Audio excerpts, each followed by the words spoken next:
Hello, hello, hello, hello, hello. How are you doing today?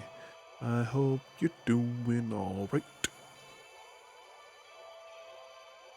I'm having a number of weird days, but that seems to be par for the course. Unfortunately. But what can you do except play some video games and try and escape reality, huh? Know what I'm saying? Know what I mean? Something else that I was doing, not too long ago actually, was I started checking out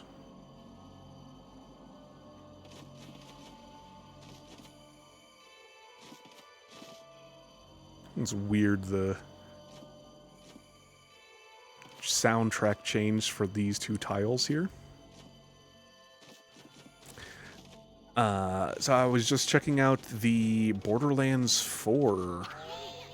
Boy, I mean, you seemed really eager to help her. I couldn't say no to those two either. But we can't let our guard down. I mean, who knows? That busty babe might be Himiko's puppet. And if they're up to no good, then we should get our hands on those. Fox rods before they do. A creep, Isun. So I was watching the Borderlands 4, what was it, gameplay showcase? I think that's what they called it. Don't mind me. And it seemed pretty interesting. I've been enjoying Borderlands games for a while now. I very much understand them not being for everyone. They are a very diversive topic in game series. Very, very understandably. The studio, I question sometimes with some of their stuff.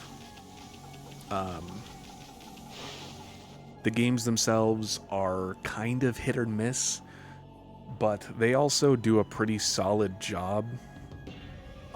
Overall, I would say.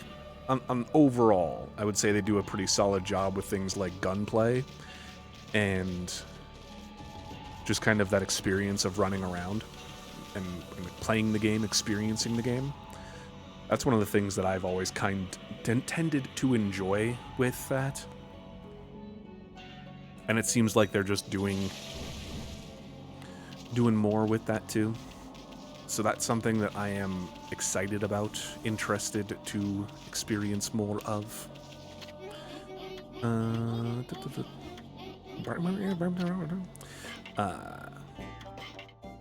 don't really know much about the story. Granted, Borderlands stories have never really been the selling point for me. Bert. So we'll see. It seems kind of interesting. It seems like they're doing more of the classic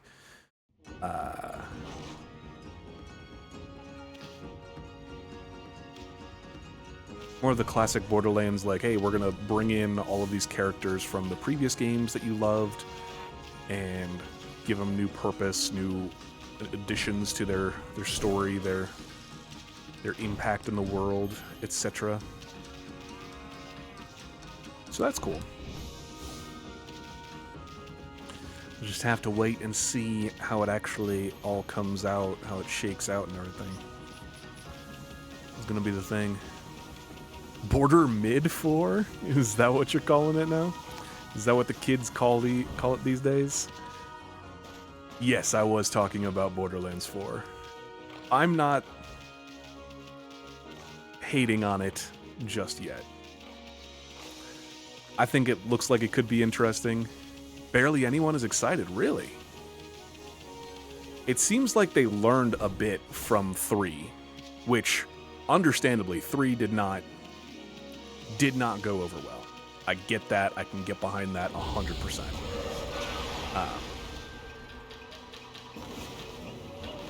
But I think there's some potential at the very least. Do you mind, madam? I'm trying to pee on you. That's a horrible sentence. Yeah, I hit that way too early. Just in their, like the gameplay trailer thing. There we go. I didn't see anything that was like mind-blowing or massive takeaway, massive improvement to the franchise. Oh my gosh, I gotta get back into it day one kind of thing. But it seemed like it could be fun. The things they were talking about made it sound like, at the very least, they were actually taking player feedback into consideration, which is good. They called out a number of things. They're like, hey, this is something that we tried in 3 and everyone hated it, so we're not going to do that again. Which sounds good to me. We'll see what actually comes of it, if anything. Which is a big ask from game studios these days, unfortunately. Oh.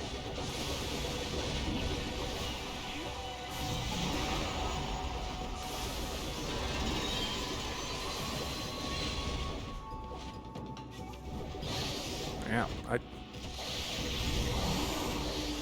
Oh, I need to slash those back. That's right. That's right.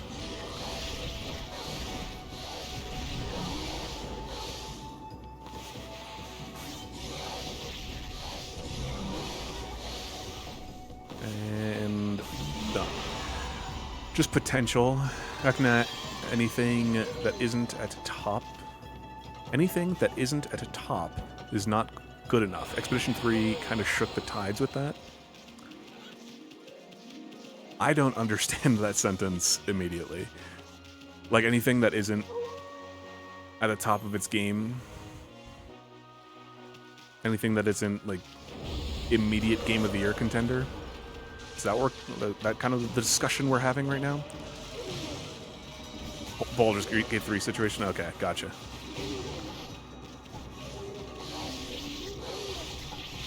I'm really happy with what I've been hearing about Expedition 33. Way too early. That sounded like it's been doing really good, which is cool. But if people are kind of turning it into another Baldur's Gate 3, then I don't know how much I like that. Which isn't any fault of Expedition 33 or Borderlands or whatever else. It's just the community at this point, which... unfortunate. It's like the entirety of the gaming ecosystem turning into Siths and only dealing in absolutes. Whenever you're ready, lady.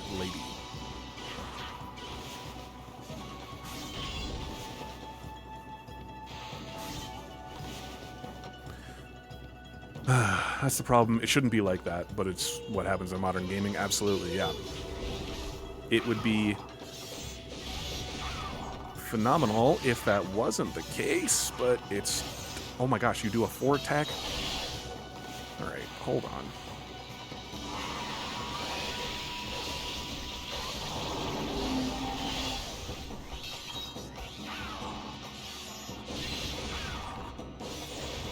There we go.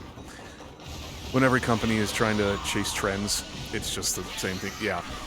Yeah, that's a major issue, is the studio is trying to chase trends. I cannot talk. I mean, ex-Ubisoft devs, it's selling like crazy. Expedition 33 is ex-Ubisoft?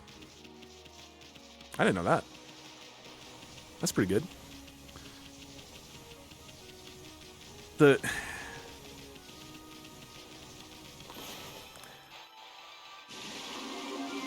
so many, like, conflicting questions with that, of, like,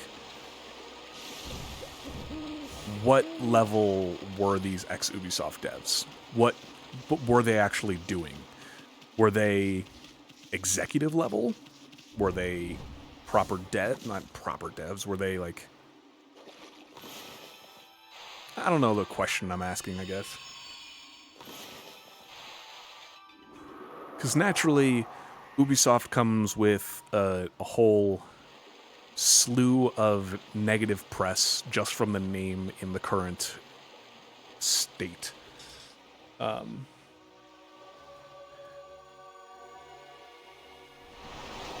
But there are plenty of good people that are working on stuff correctly and in a better capacity and have better heads on their shoulders than like a bunch of the upper level Ubisoft folks, which are more of the cause of the problem.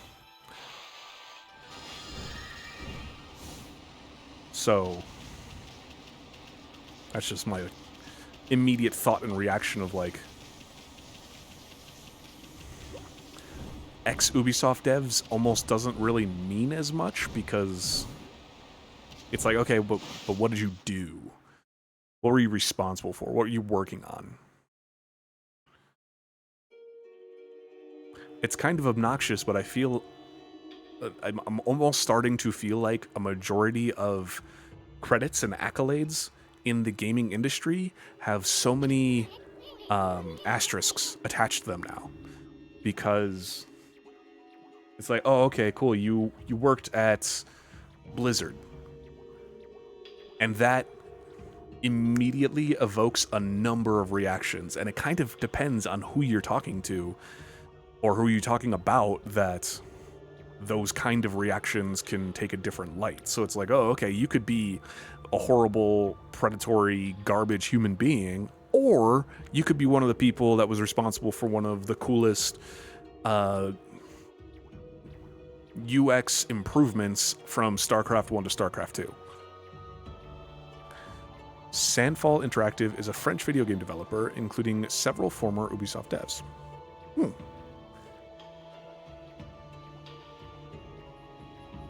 This is the first title that they've published too. Like Sandfall isn't an established thing. Yep. Okay. So relatively recent and new and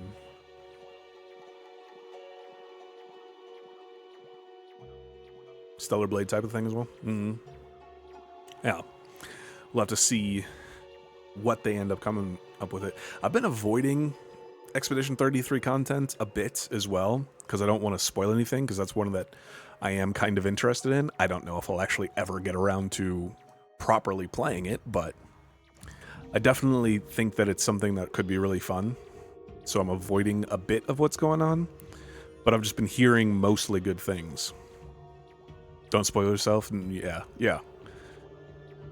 Just like general musings, I've been hearing very positive things. I've been hearing things like, yeah, this is immediate game of the year contender. Some people were talking about how there was one podcast that I was listening to yesterday or so, and they were like, yeah, I remember when Monster Hunter came out, I was like, oh yeah, this is going to be like game of the year, because nothing else is really announced at the moment that's going to be any kind of contender for it. And then plenty of other things have come out since, including Expedition, where they're like, I completely am reshifting my focus and my thoughts on what game of the year is actually going to be now. Only saw some gameplay and it looks amazing, skill-based as well. Yeah, I really like the systems that they've implemented. Someone was describing it.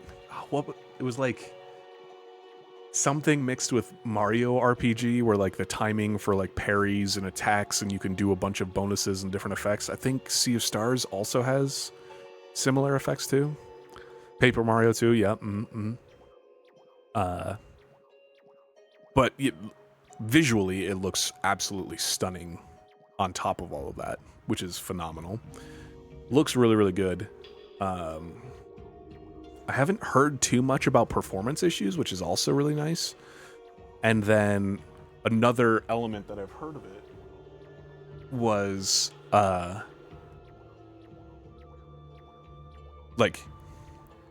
someone was talking about it and they didn't even want to spoil or talk about the first 10 minutes of the game, because they're like, you just go in, play it, enjoy it, experience it, because I don't even want to talk about that stuff because they just did a really good job, which is awesome. It's only 40 gigs?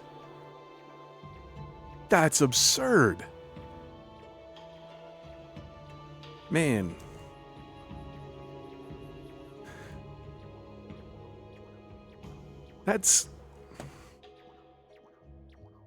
I really need to get in touch with more artists and discuss a number of things about like the optimization of a number of assets that they're working on, because games can look that gorgeous and be fairly dynamic. From what I've seen, I don't know how involved their systems are, but like it can all be not compressed, but like it can all be brought down into a 40 gig package. It's insane.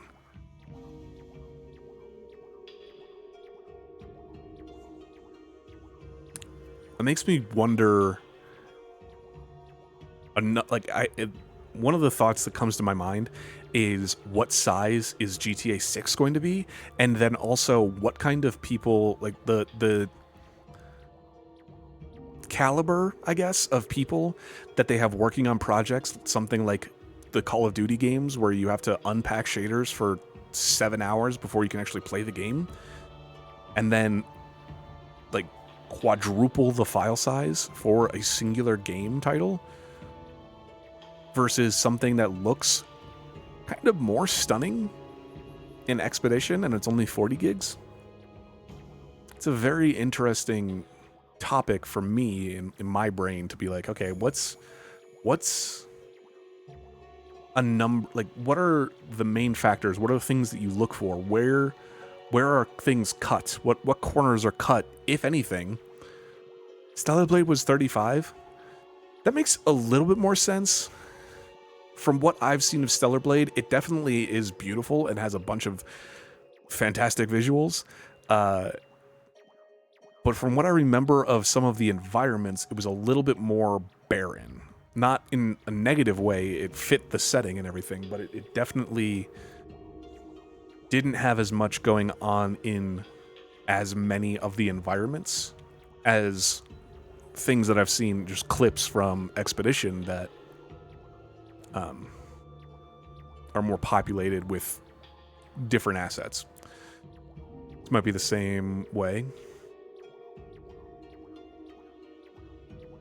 Expedition, you mean being similar, like barren landscapes, smaller areas but not fully open. Okay, gotcha. But that it goes to the same point. Either side, for either of those examples, Stellar Blade and Expedition, they can pack a whole lot into a manageable file size, whereas a lot of these, okay, now we're on a tangent in no bad way whatsoever. I wonder what Assassin's Creed Shadows file size is. According to Steam, it is... Where is it on this page now? 115 gigs.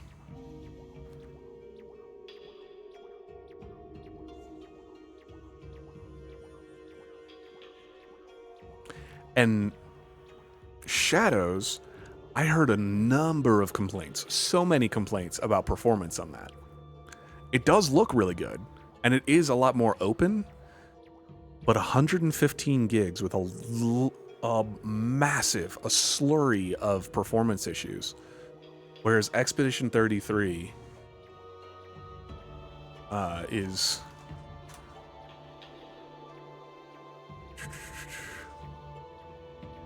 Okay, it's 55 on Steam, but still, that's less than half.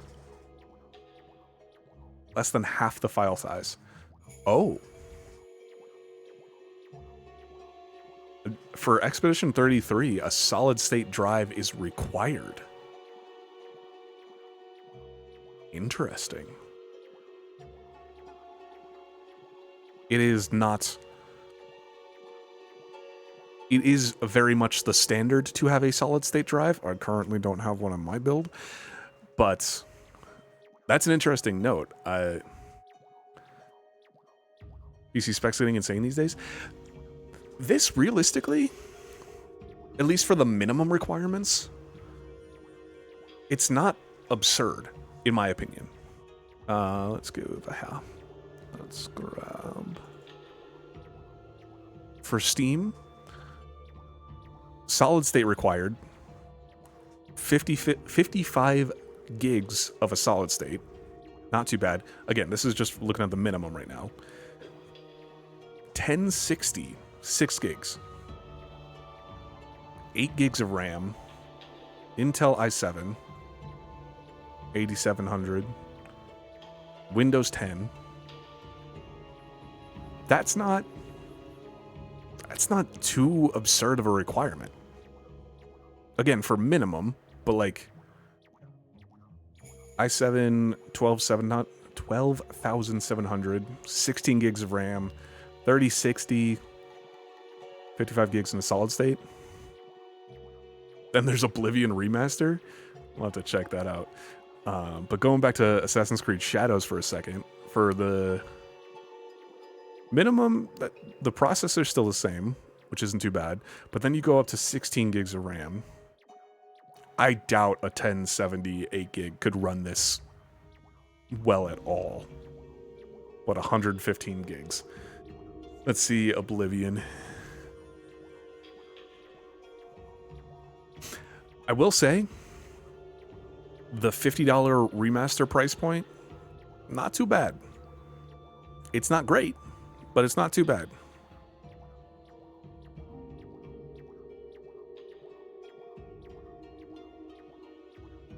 Minimum 6800 i7, 16 gigs, 1070 Ti. I doubt that could actually run that.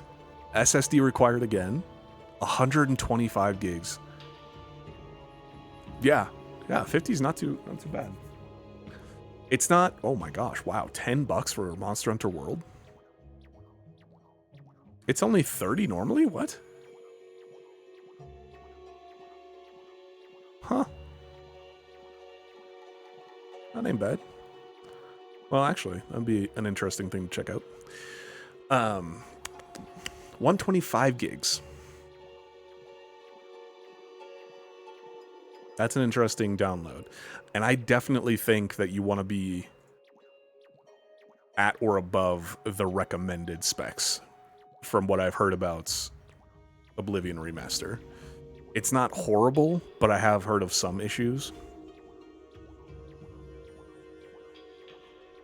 2080? This is a fun note. Performance scales with better hardware. You don't say. That's wild. That's a fun inclusion there. Let's see what Monster Hunter Wilds.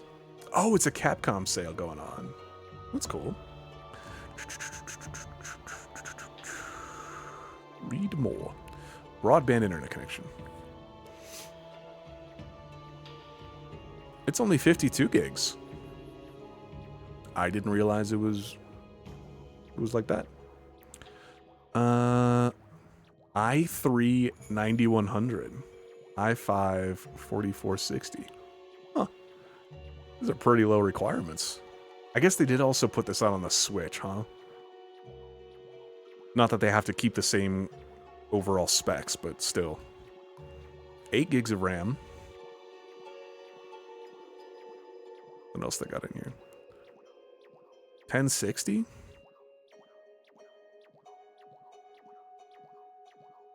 It's only 52.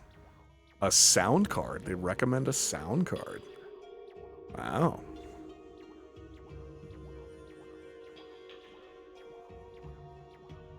(1080 30 FPS with graphics set at high. 64-bit processor and operating system are required. Interesting.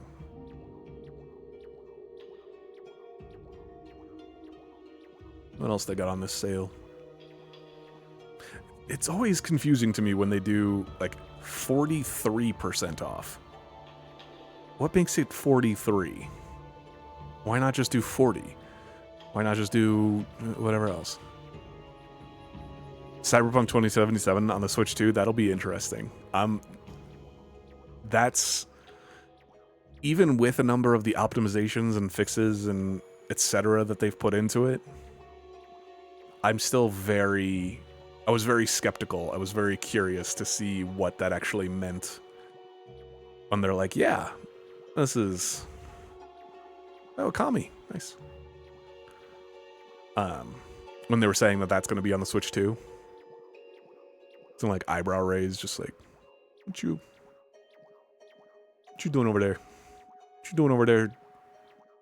CD Projekt Red? CD Projekt Red? Oh, the Battle Network collection. I want to play through those games again. I don't remember which one I had on my Game Boy Advanced back in the day. But I really liked the Mega Man Battle Network. Oh, and Zero. I had Zero 2, I think. That's definitely something else that I'm like keeping an eye on. Because those were great times. I really enjoyed those games. And I would like to check them out again at some point. I think they could be very, very fun. Very, very fun. Alright. I forgot about that door. It's sealed shut with some sort of curse. I bet this puppy ain't gonna be easy to dispel. Amaterasu. Huh? Busty babe. You're here already, both of you. I'm sorry I'm late. My political duties delayed me. This is the treasure ship you were talking about, babe. Yes, the Fox Rod's Queen Himiko seeks should be here. It was sunk by the water dragon, and now it's filled with monsters. But my holy powers can easily deal with a few dozen monsters. There's nothing to worry about. Let's go in! Yeah, this character has been an interesting introduction, and soon this little bug friend has been increasingly problematic by today's standards. It's all fine and dandy, babe. What about this cursed door here? Was it sealed up like that to keep looters out? Or maybe it's the curse of those who died when the water dragon sunk their ship. It's just like...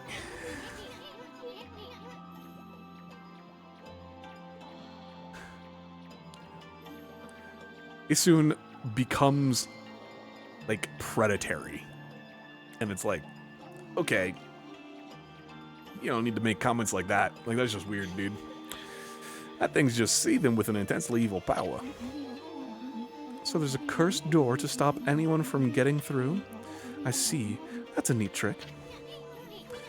You got that right. We better find another way in.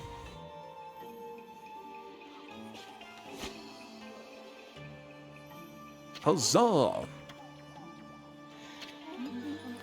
It's time we joined forces, Amaterasu. There'll be more barriers sealed by magic as we get further inside. When we come to them, I'll use a prayer slip to break the seal. So if you don't mind... You didn't need to jump up that high to land on my back. That was a bit excessive, don't you think? So, Amaterasu, handling the prayer slips is my affair, but I would like your assistance in targeting. Don't worry, what I ask is not difficult. You know how to manipulate the brush of the gods, I believe? Use that power to guide the prayer slip from my hand to its target. So let's practice on the curse barring the door, shall we? Okay. Fantastic! As long as I have my prayer slips, there's nothing to be afraid of. Not even monsters. Enough practice now. Great treasure awaits. Let's go find the Fox Rods. Let's save the game first.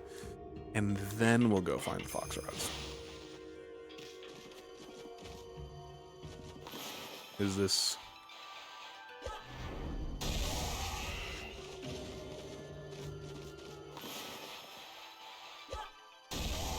Okay. Alright. Just trying to walk up the steps at the entrance. What is going on? Any East games on sale? After this little cutscene, we'll check it out. Yes, it is my first playthrough. I cannot read your name on my chat preview for some reason. That is so weird. Oh, look at those treasure chests. It is Eddie.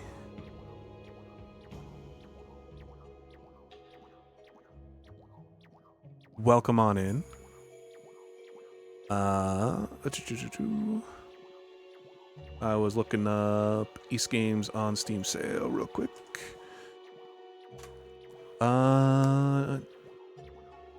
Monstrum Nox. You have your name in black? No, it's not a problem. I'm supposed to have some sort of, like, readable names. But for some reason, it's not working. How you doing today? East 8 and 9 are 50% off. Nordics is not on sale. It's literally just 8 and 9. That's unfortunate. So look at those treasure chests. We're gonna be millionaires even before we find those fox rods. Aren't we, though?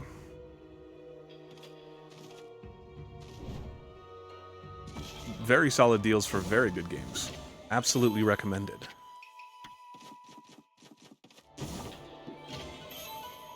Celestial Envoy.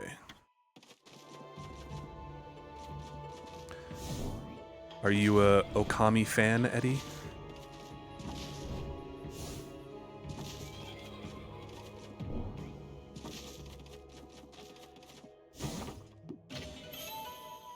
Holy Bone M. Nice. Oh, hello. They have mimics now? Doing great. Turn Twitch on, see you playing my favorite game of all time. Oh, very nice. Very nice. It's very quickly becoming one of my favorites. I played the demo, or a demo, way back in the day. Oh. And I very... Oops. Okay. I very much fell off of it. I was like, I don't jive with this when I was a child. Like, this doesn't look all that great. I liked the style of it. It had a cool premise. I liked the main character style, but I didn't know what I was signing up for. What are you? So I'm glad that I'm coming back to it now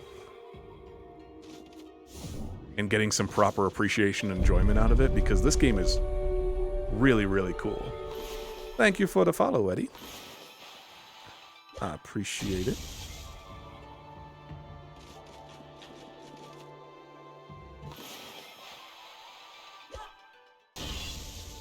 Ooh. Is this one of those that you come back to and play somewhat frequently, or is it just... Hi. Like a childhood favorite, or what flavor of favorite is it for you?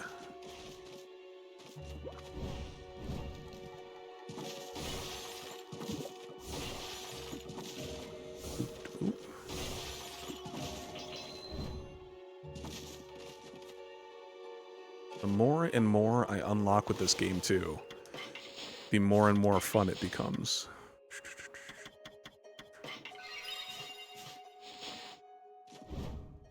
Woohoo. These are weird traps. They don't really feel like I'm going to run into them very much. I know I'm going to hit one of them eventually, but... Personally, this game I come to all the time, finish it at least 10 times. Oh, that's so cool. Oh. I can definitely see myself coming back to this every once in a while. The story keeps on evolving, and it's really, really fun. Keep on learning new things. Oh, hello. The art is beautiful.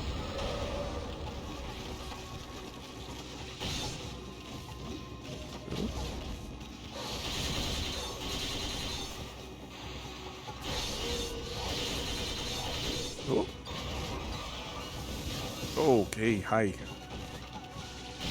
Okay.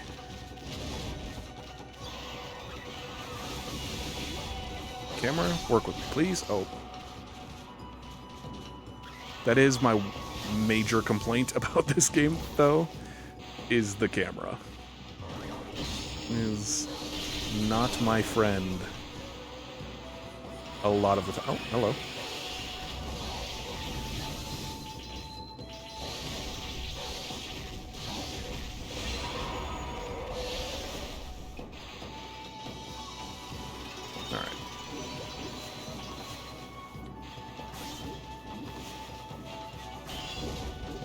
So these aren't hit them back to you. Do you mind? What is happening? Oh, I hit you. Okay.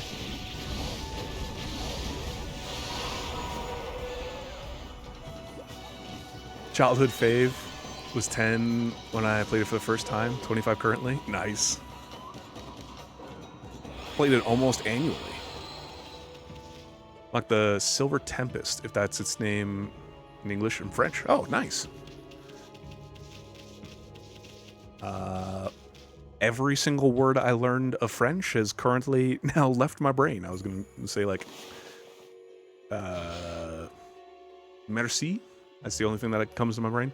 Silver Tempest, is that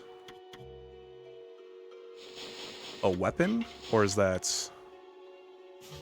That sounds like one of the, like, attack styles. Oh, the PvP. That is... Golden something? What's it called? Golden Fury in English.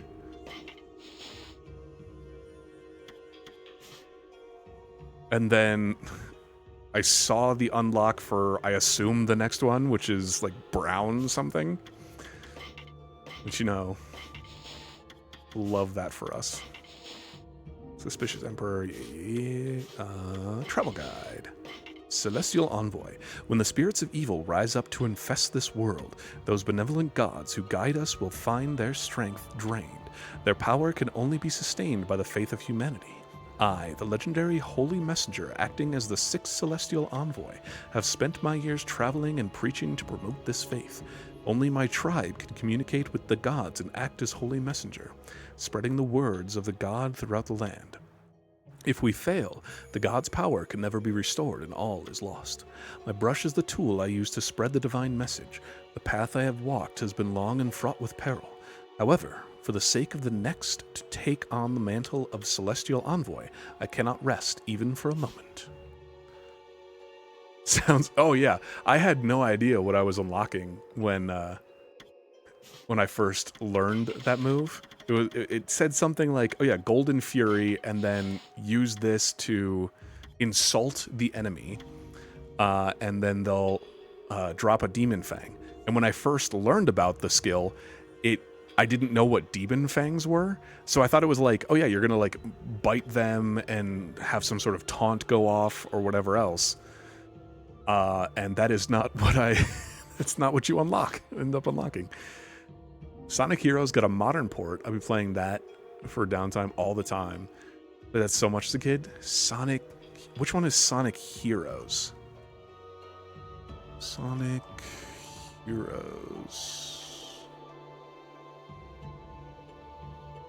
It's not on Steam. Interesting. thought they had like all of the games on. All the Sonic games. Oh yeah, that one. That was the GameCube, right?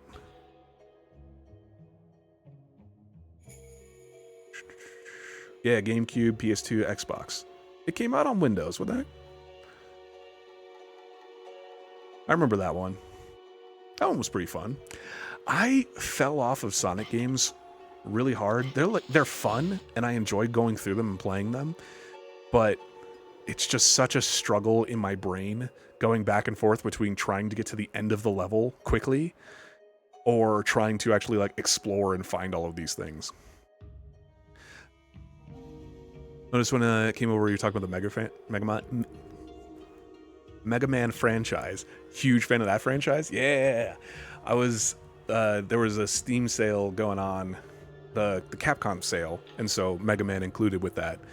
The Battle Network and Mega Man Zero specifically. Those were ones that I played a bunch growing up, and so every time that sale comes up, I'm like, maybe I should pick that up and get back into it and check them out, because those were really, really cool games. I really liked. I don't remember which Battle Network it was, but I remember watching the show and playing the game around the same time. I don't know if they had the Battle Network show in France, but I think it was like on it was like some 4Kids TV or something like that. But that show was awesome, so much fun, and I really liked the kind of spin of turning them into like the net navies, and you jack in, which is still weird. It was weird back then, but still kind of a weird way to like, oh yeah, that's when you take over as Mega Man and you're using Mega Man then, and they're all like programs and stuff, which was really, really cool, I thought. And Zero was just like, he's just an awesome character. Zero series is goated, yes. That series is great. I remember some of the soundtracks. I only played... I played a little bit of the first 3, but I only owned 0-2. And that one was so much fun. That was one of the first games that I like did multiple playthroughs of and did like New Game Plus and was going through a bunch of stuff. Like post credits. It was really cool. I liked a lot of the systems that they included in that. Jiro and Saburo are the spirits of a couple who jumped into the sea when their marriage was opposed by their parents. Jiro resembles a hermit crab with a shark head for a shell. It throws sea urchins to protect Saburo and uses its own hard hide for defense. Attack over and over and the shell should disengage. Okay, so it's just one of those. Sad Saburo digs holes to reunite with its partner Jiro. It believes that by digging to let water in, the two can be reunited in the sea.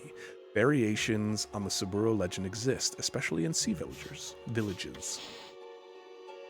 Nice. We did have NT Warrior in France. Lan's voice actor also voiced Goku. Oh, that's sweet.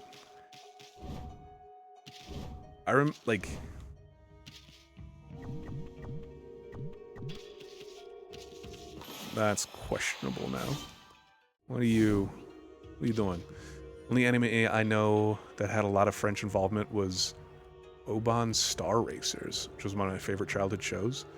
That sounds familiar. Now I gotta look that up too. This is just becoming nostalgia talk the stream, which I am all here for. Oban Star Racers. French, Japanese.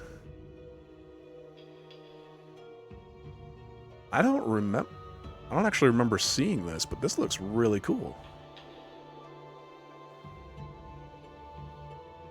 English language, French-Japanese anime television series created by Save the World Productions in association with multiple international companies. Originally produced as a short movie title, Molly Star Racer. I'm gonna have to look more into that. That looks like Pod Racers the show, like Star Wars Pod Racers. That looks sweet. The one that I know, the French animation show that I don't know a lot of growing up was Code Lyoko. And that show was/is awesome. It was on Jetix. I watched a bunch of Jetix, so I probably watched that show. I just don't remember it. Wouldn't be surprised.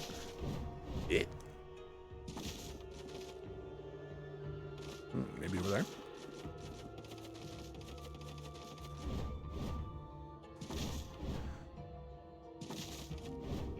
Trying to there was a couple other Mega Man shows that I watched too.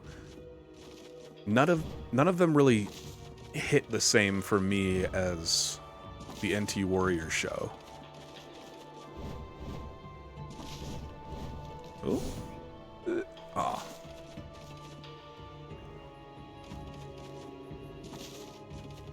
Well, there was still Proto Man. I don't think there was a base in NT Warriors. There might have been. I think my dad got his hands on recordings of a bunch of shows on disc, just random episodes, and that's how I found it. Regrets in a lot of other things.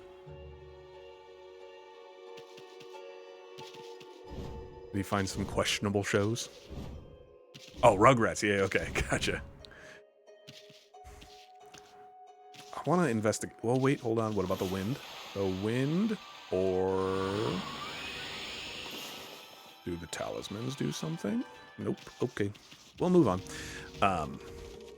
Rugrats was a good classic one. Why you got a golden gate here? I like how they make it so that you can miss the save gate. That's an interesting little feature, but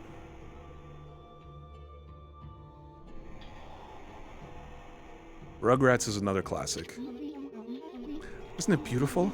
Even a ship doomed by the water dragon can enjoy the starlight, but it only looks like this inside the ship when there's a new moon. As soon as the sun comes up, cold seawater floods the ship again. Yes, the ship has suffered a cruel fate. Okay. I'm curious why that's glowing. I know I have to put the sun out, but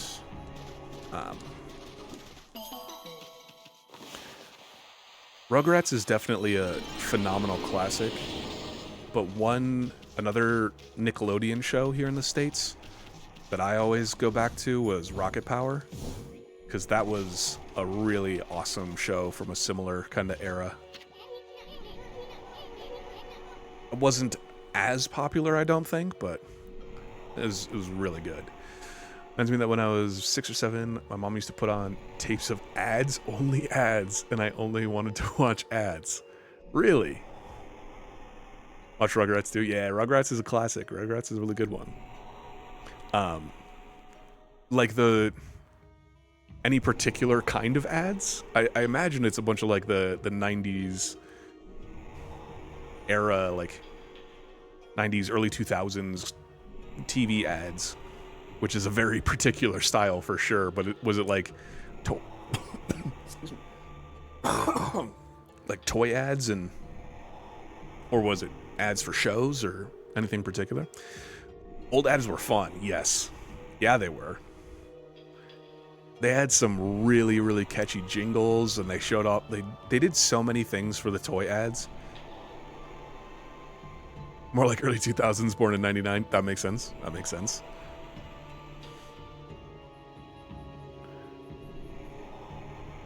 Well, check it out. That thing's huge. It's like a humongous balance scale or something. I wonder what it's used for. It's only got weight on one side. That's what I call an unbalanced balance. Thank you for your impeccable insight. Yeah. We're back to that. I remember, like, you would get the game tie-in toys, and the ads for those would be like clips from the show, and then they would do like a jump or a move, and then it would immediately turn them into the toy or something. It's impossible. It can't be daybreak yet. Surely this can't be. You didn't do this, did you, Amaterasu? Your powers can control the very movement of the heavens? Yeah, damn right they can. That's how good I is. Okay. The Major is Drowning in... Oh, the... Lego City, yes. Build a rescue helicopter, yes. Yes. You get it. You know.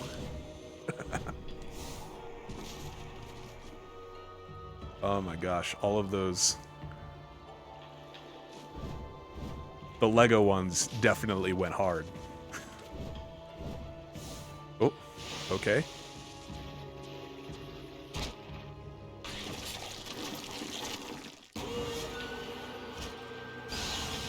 Aw, they're...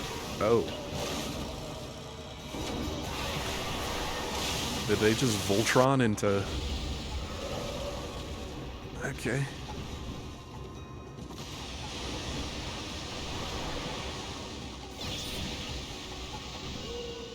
Okay, my timing was off.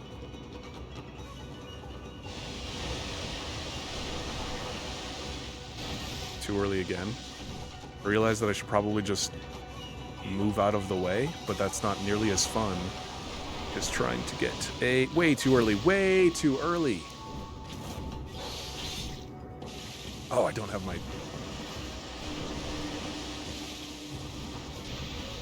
Okay. Oh.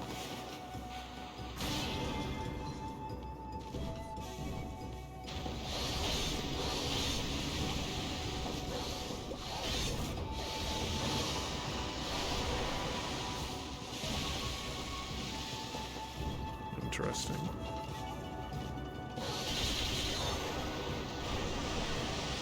Nah, I suck. I'm awful at parrying with this guy.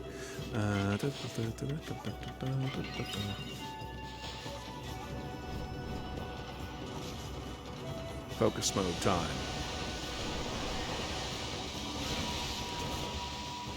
That time I thought I had it. Oh, can I do something with this? Oh.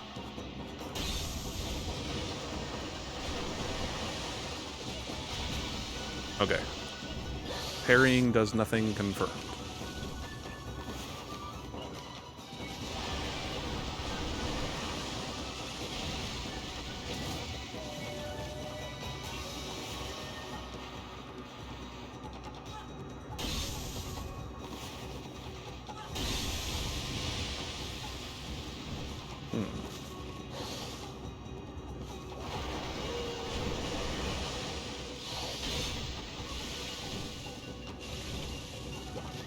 What is your gimmick, sir?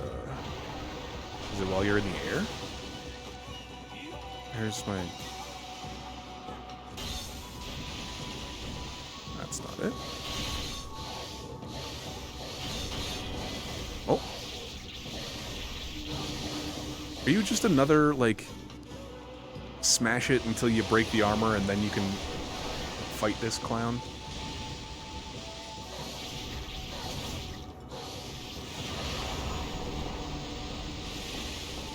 I can't pee in the water. That's probably a good life lesson, but still.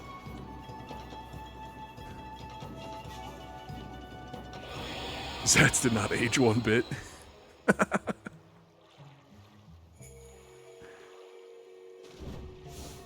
Yeah, there's a number of them. It's not going over the hill. It's a... Hexbug? Hexbug sounds kind of familiar.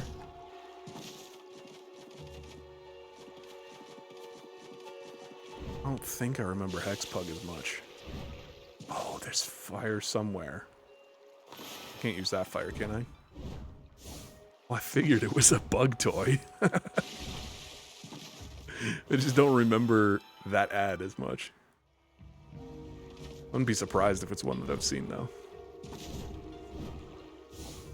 What were some that I remember a bunch of? The one that like is mainly coming to my mind right now are the freecreditreport.com jingles. And for some reason, that's the only one that's like easily coming to my mind at the moment. What were some of the good 90s, 2000s toy commercials?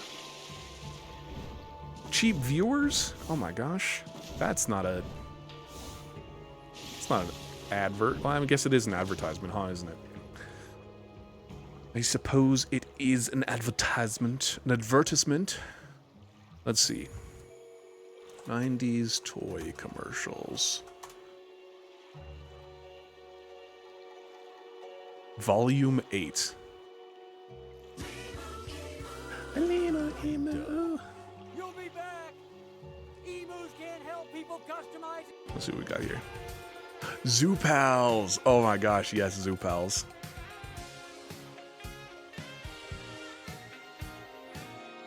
Hop, hop, Zoo Pals. Oink, oink, Zoo Pals. I have no idea what I just signed us up for, but we're watching something now.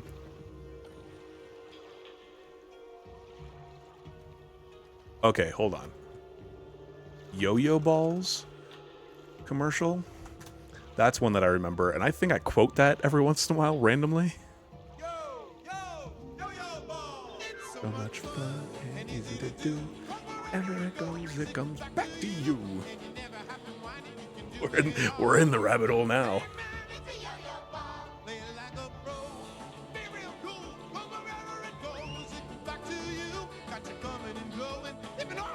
Go for it, yeah, it's good sometimes. Yo-yo ball from Marshawn. You can do great tricks with it. Hey man, it's a yo-yo ball. This one I saw in the recommended. From the thumbnail alone, it had me immediately. Thanks, Kaz. Information from Betty Crocker. It's the most exciting thing you can do with the inside of a cake. Introducing the Betty Crocker Bacon Fill, a delightful gosh. new pan that lets you prepare a I cake do with remember all seeing kinds this of all the delicious time. fillings. Imagine the look on your child's face when you cut into the cake and there's his favorite flavor of ice That looked cream or her delicious, but I favorite doubt gelatin. it would And ever who wouldn't actually come enjoy a out that cake way. filled with delicious fresh fruit. The secret is these 3 separate That's not sections. fresh fruit. Just pour That is your absolutely favorite not fresh Betty Crocker fruit. cake mix Oh, into the Lucky main Charms bacon fill ads? pan and lock on Absolutely. this special inner chamber. Now pour more cake mix into this base pan and put them All right, both we don't into need the bake. full When they're done, remove the infomercial. insert of the greatest cake, and everything's nuts. I cake with all your cake recipe cakes, good for your just or gosh. give your young baseball hero a celebration he'll never forget. I remember that one. Two pals, buzz, Zoo Pals. two pals, quack, Quack, Zoo Pals. Two pals make eating fun. When you clean your plate, then you see their face. Hoot, hoot, Zoo Pals. Ribbit, ribbit, Zoo Pals. Woof, woof, Zoo Pals. Zoo Pals make eating fun. Zoo Pals. Summers are great, but kids can. Let's see what Lucky Charms commercials we can come up with. Lucky Charms commercials 1985? I know this isn't the one. Oh. Let's get those Lucky Charms! Oh, I'll make a bicycle and pedal off with the crunchy old cereal with a rainbow of marshmallow surprises. Pink clover, Santa's green phone number? horseshoes, yellow diamonds, purple hearts, blue stars, orange moons. You also get the The marshmallow colors are mixed up the in the early rainbow. Mixed up in the CRT cereal, TV too. static. Up marshmallows, oh no! But you can help mix up the mix-up on special boxes of Lucky Charms, part of this complete breakfast. Green horseshoes and... All right, let's look up a more modern one. 90s. All right, let's try this one. I can't hear this at all. But can you make heart stars and horseshoes, clovers and blue moons, pots of golden rainbows, And the red balloons. Well, not exactly. But like magic. We can make them disappear. Disappear. smelly Lucky Charms, a tasty part of this good breakfast. That's me Lucky Charms. Made a remix. Oh no. Hold on, we gotta pull up Santa's phone number. Santa's phone number commercial? They're drowning in these ads? Call Santa? No, that's 87.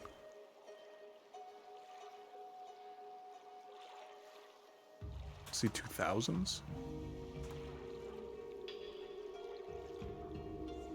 Oh, type in French. Let's just copy this over, because I am not going to. My spelling is bad in English.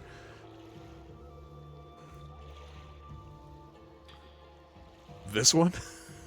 C'est moi, le Père Noël. Tous les enfants peuvent me téléphoner. Écoutez bien mon numéro. 35, 65. I definitely remember stuff similar to that. Obviously, I didn't have it in French, but I remember a bunch of stuff like that coming up all the time around winter. There would be so many different, like, oh yeah, go see Santa here, or go check out this thing, or be good because Santa's coming. Okay, we got to do a remix.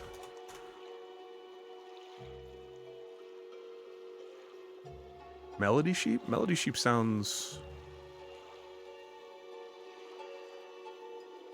Okay, what's the question? Alright, what are we thinking? Which one of these cookie brands? Maria cookies? I don't recognize any of these. Look, None? Or skip? a leprechaun. Catch him. Catch him. Catch him. Catch him. Always catch me, 'cause I'm as green as me clover hat marshmallow. Oh, lucky, we're getting closer. Always catch me. What if I had a new great green clover? Blend right in, blend right in. Oh, lucky, we're getting closer. Always catch me, catch me. We gotta find Lucky. Gotta find Lucky. You're always after me, Lucky Charms. The chase never stops. Got that right, This is Lucky. wild. Oh my gosh. Double me luck. I don't think... Yeah, you can't see it on the stream. This was from 12 years ago. Double your luck with Lucky Charms. Part of a nutritious breakfast. They're magically delicious. Part of a nutritious breakfast. Catch a pack of Lucky Charms. Charming. Catch a pack of Lucky Charms. Lucky Charms. Still better than modern music. Charms. Charming. Catch a pack Oh of yeah. Lucky Charms. The beat goes a lot harder than I was expecting it to for a Lucky Charms commercial remix. Keep rainbows from fading away, fading away, fading away. There's Lucky. Catches Lucky Charms. You just ran out of luck, Lucky. Ran out of luck. A little luck and a pluck. Got him. Always catch me, catch me. We gotta find Lucky. Gotta find Lucky. You're always after me, Lucky Charms. The chase never stops. Got that right, Lucky. Marshmallow power. Double me luck. You're always after me, Lucky Charms. The chase never stops. You can double your luck with Lucky Charms. Why does this song go so hard? Nutritious breakfast. They're magically delicious. Part of a nutritious breakfast. They're magically delicious. I want to see the comments. Hey, Utah homeowners, you can replace Shush. your old AC. 3 years ago, 1 year ago, after 10 years, this still hits. That's incredible. What else we got? There Lose was... 2.5 months worth of what they learned in school. Don't let them fall behind. Call Sylvan at 1-800-EDUCATE. Oh, Sylvan Learning Center. Remember that one. And transforms almost anything. Floam! Feel, roll it, mold it, or cover it. That's the way you floam it. Look, I like the now you can Okami turn soundtrack still anything going a into little bit in the fabulous background, foam too. Creation. Transform this wooden fossil into a fierce floam T-Rex. Turn this ordinary toy car into a floaming fast dragster. A Or change this floaming plain fast dollhouse dragster. into a floamtastic mansion. Floam sticks to almost anything, and when you're done, squish it back and start all over, or let it harden and keep it forever. Look, clay is messy and hard to start, but Floam turns fun into a work of art. Check it out. Tiny foam microbeads magically stick together and form They always to had any those, like, shape you want. weird little Now, rhymes in that's them, too. Plus, for a fun costume foam, you're tired of looking like a fool when your cakes aren't cool? And why do tiny cupcakes take so long to make? Get in the spotlight Saw this with Floam in Big half. Top Cupcake, the fast and easy way to make colossal cupcakes that are up to 25 times I bigger. looked away at the wrong Everyone's time. face What is will light happening? up when you make a king-size cupcake house. Grab your I camera don't to remember this. those giant cupcakes your family makes together. It's so easy. Just fill Oh, with the any cake power mix, of flex bake, and tape. decorate. Yes. Wow, that jumbo cupcake looks up. What was flex tape?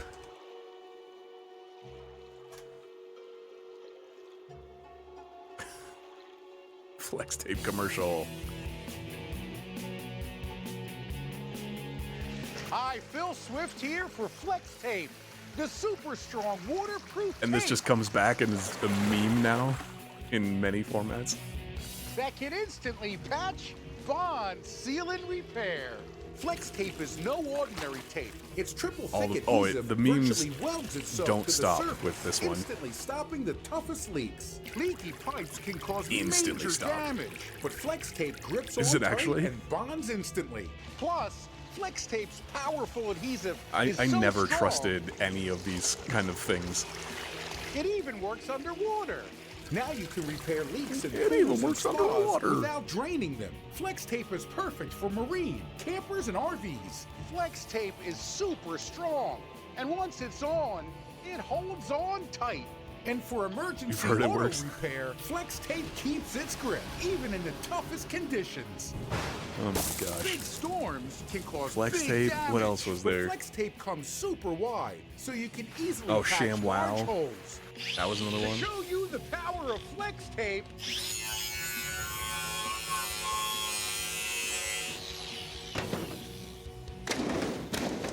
I sawed this boat in half. No, you and didn't. Someone else repaired it did. with only Flex Tape. Not only does Flex Tape's powerful adhesive hold the boat together, but it creates a super strong watertight seal, so the inside is completely dry. Yeah, doggy! Just cut, Yeah, peel, doggy. stick, and seal. Imagine everything you can do with the power of Flex Oh, there Tape. was another one that I saw.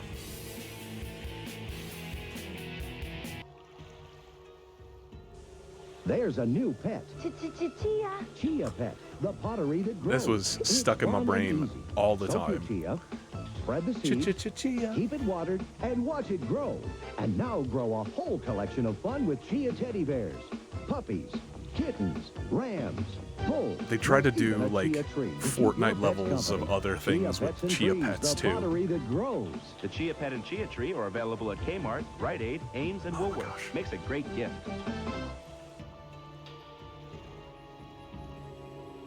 Mr. Cow. Yes? How many licks does it take I'm gonna to get get to the there. Tootsie Roll center of a Tootsie Pop? I don't know. Oh, I always end kinda up hard to get writing. some on the Ask other side of the Mr. Atlantic, Fox, for yeah. He's much cleverer than I. Yeah, Bob Ross, Mr. Chia Fox, Pets. how many licks does it take to get to the Tootsie Roll center of a Tootsie Pop? Why don't you ask Mr. Turtle, for he's been around a lot longer than I. I didn't remember how many different animals they Mr. went Turtle, to talk to. How many licks does it take to get to the Tootsie Roll center of a Tootsie Pop? I never made it without biting. Ask Mr. Owl, Ask for he is Mr. the Owl. wisest of us all. Mr. Owl, how many licks does it take to get to the Tootsie Roll center of a Tootsie Pop? A good question. Let's find out. 1, 2, 3, 3. If there's anything I can't stand, it's a smart owl. How many licks does it take to get to the Tootsie Roll center of a Tootsie Pop? The world may never know. The world may never know. I'm pretty sure someone actually tested that and looked it up. But there was one other one. Hold on. I don't want to ruin the surprise for this one. We're going to go back to Okami for just a second. Yep. YouTube knows exactly what I'm looking for. It was a Kmart commercial, so I don't know how internationally With Geico, we can easily bundle home and car recognizable this insurance one and will save be. even more. Yeah, just like that breakfast burrito. There isn't too much hot Go sauce. away, Geico.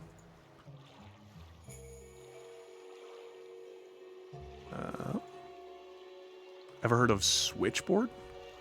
Ship my pants. Right here? Ship my pants, you're kidding. You can ship your pants right here. You hear that? I can ship Nice, my pants for free. Wow, I just may ship my pants. Yeah, ship your pants. Billy, you can ship your pants too. I can't wait to ship my pants, Dad. I just shipped my pants, and it's very convenient. Very convenient. I just shipped my drawers.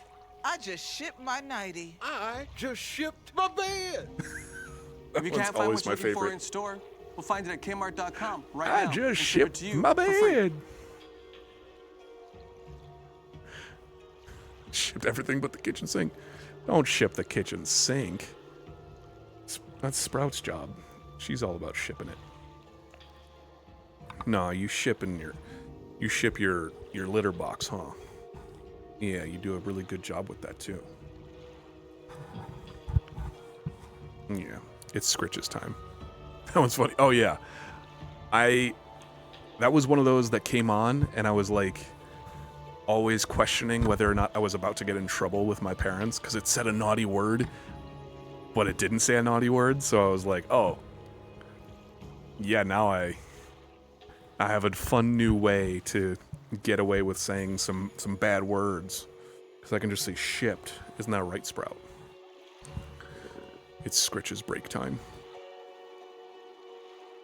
We need to get all the Scritches in. I just shipped my bed.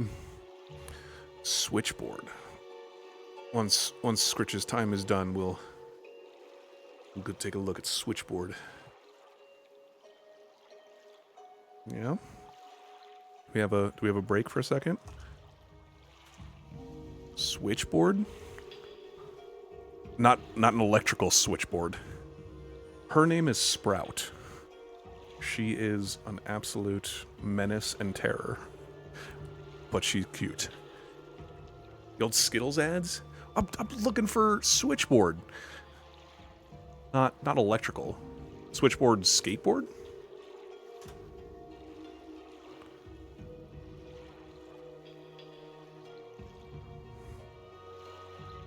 Got me thinking of ads? Yeah.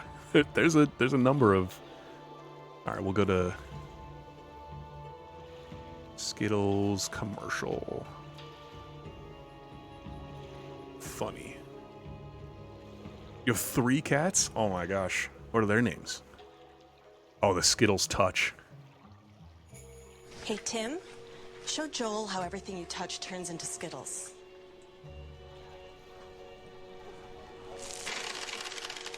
That's awesome.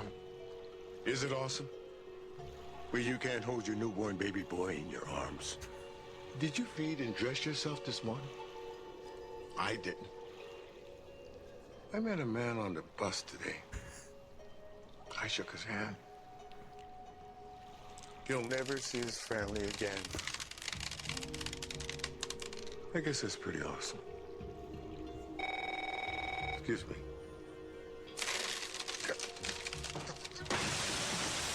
Touch the rainbow. Taste the rainbow. I remember that one. There was also... Hold on. Hey, Tim, show Joel how everything you touch turns into Skittles. 17 years ago. That's awesome. Okay, I thought I recognized that actress, but I don't. There was another one too, the Skittles Pox. Where'd it go? Oh, berries and cream. You're acting so funny. What's wrong, Billy? Dang, we're I old. should probably tell Yeah. you, this isn't just my complexion. My doctor says I have Skittles pox. Skittles pox?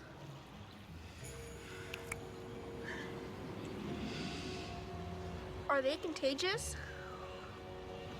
No. I don't think so. Contract the rainbow. Taste the rainbow. Oh my gosh. Amazing! Big Top's quick-release silicone is flexible He and is- virtually nothing sticks, so a perfect cupcake Kira? pops out every time. She has making it the 2. Male is ultimate Cyrus, party female activity. is Mix and match delicious Maya? flavors like strawberry and chocolate. The possibilities are endless. Am I saying Look, those names right? Nothing's more thrilling than a chocolate filling. Made easy Kira with an and optional Maya? Magic Center insert. Fill Big Tops with pudding, mousse, gelatin, even your favorite ice cream. Tiny cupcakes won't do, but 25 times bigger. 25 times bigger. Big Top, just fill, bake, and decorate. Cake mold cupcake for nightly clown face that's sure to get a laugh. Correctly as can be. Yeah. Make yummy lions or tasty elephants. With a wonderful American accent. But call right now, and as a bonus, we'll double your order. Oh wow, Mystery, you did it so good. You get 2 Big You pronounced them so well. Nice job. pasta, your mouth will Oh really my gosh. rock. The With SpaghettiOs. SpaghettiOs pasta, your mouth will really rock. Once you get your lips around us, you know you'll be in trouble. Spaghetti, oh, oh, oh. What's your mouth dream about? Spaghetti, oh, oh, oh. Take it away.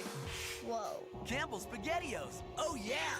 Your child can visit Oh, yes. grassy plains and the dark depths of the oceans to meet and learn surprising facts about the magnificent animals that live there, all through the captivating, colorful pages of Zoo Books. The publication is specially created for young readers. Each monthly issue of Zoo Books is packed with breathtaking full-color photos and scientifically accurate illustrations, plus games and puzzles. Today, through this exclusive TV offer, you can get 12 fascinating issues of Zoo Books for the special price of $19.95. 12 issues for 20 bucks? Card will include That's the crazy. elephants issue as a gift. Plus, you'll And you get also free the elephants? colorful collection of animal stickers and the tiger poster. So Call order now. Zoo Books today and send learning and fun to a child you love.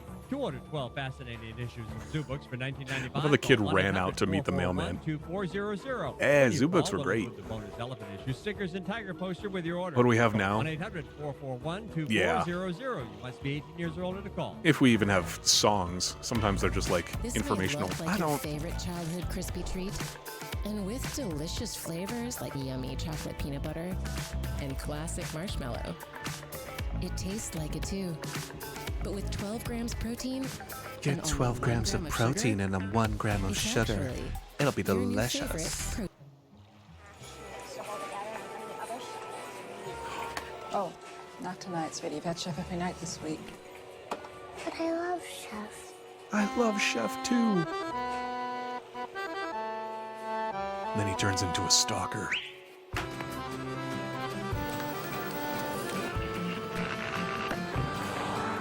Same, but different. Yeah, I get you. Similar product, similar kind of vibe, but not quite the same.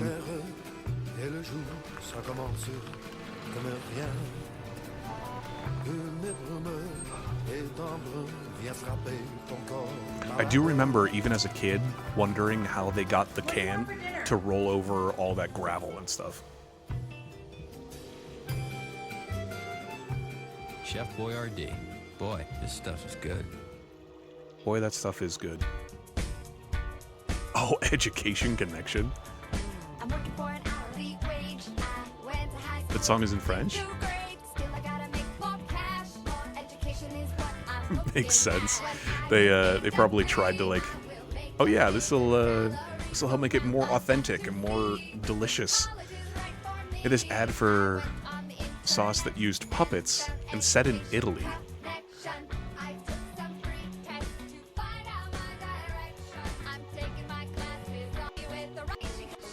I remember Education Connection, but I don't remember that song.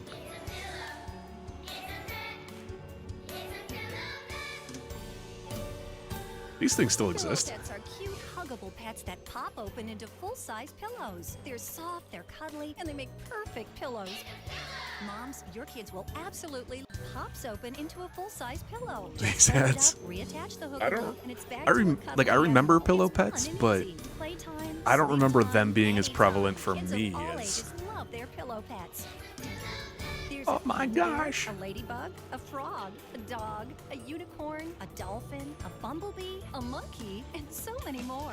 Everyone needs a pillow. Another Why not hippo. have a fun pillow. Pillow pets are great for travel. Look, PJ's fit I don't right think they were inside. that Perfect comfortable. for the overnight trips to I Grandma's probably had a house. This is knockoff more than version, just but another stuffed it was animal. not This that is a great. pillow that your child or grandchild will use every night. It's a Oh yeah, pillow you with wanted a one? purpose. Every pillow They pet make is them made look of so ultra great in the soft, commercials. high-quality chenille fabric. The heavy-duty stitching I had ensures this the 15, years 20 of years ago, enjoyment, yeah. and they're even machine washable. Oh my Pillow gosh. pets are so That's soft the and best huggable. selling All point it for a takes child. is one hug, and Machine your washable. child Can you or believe it? grandchild will fall in love with their pillow pet. Over 1 million kids are already enjoying their very own using with select we got? pets. They're filling right now. Pillowpets.com.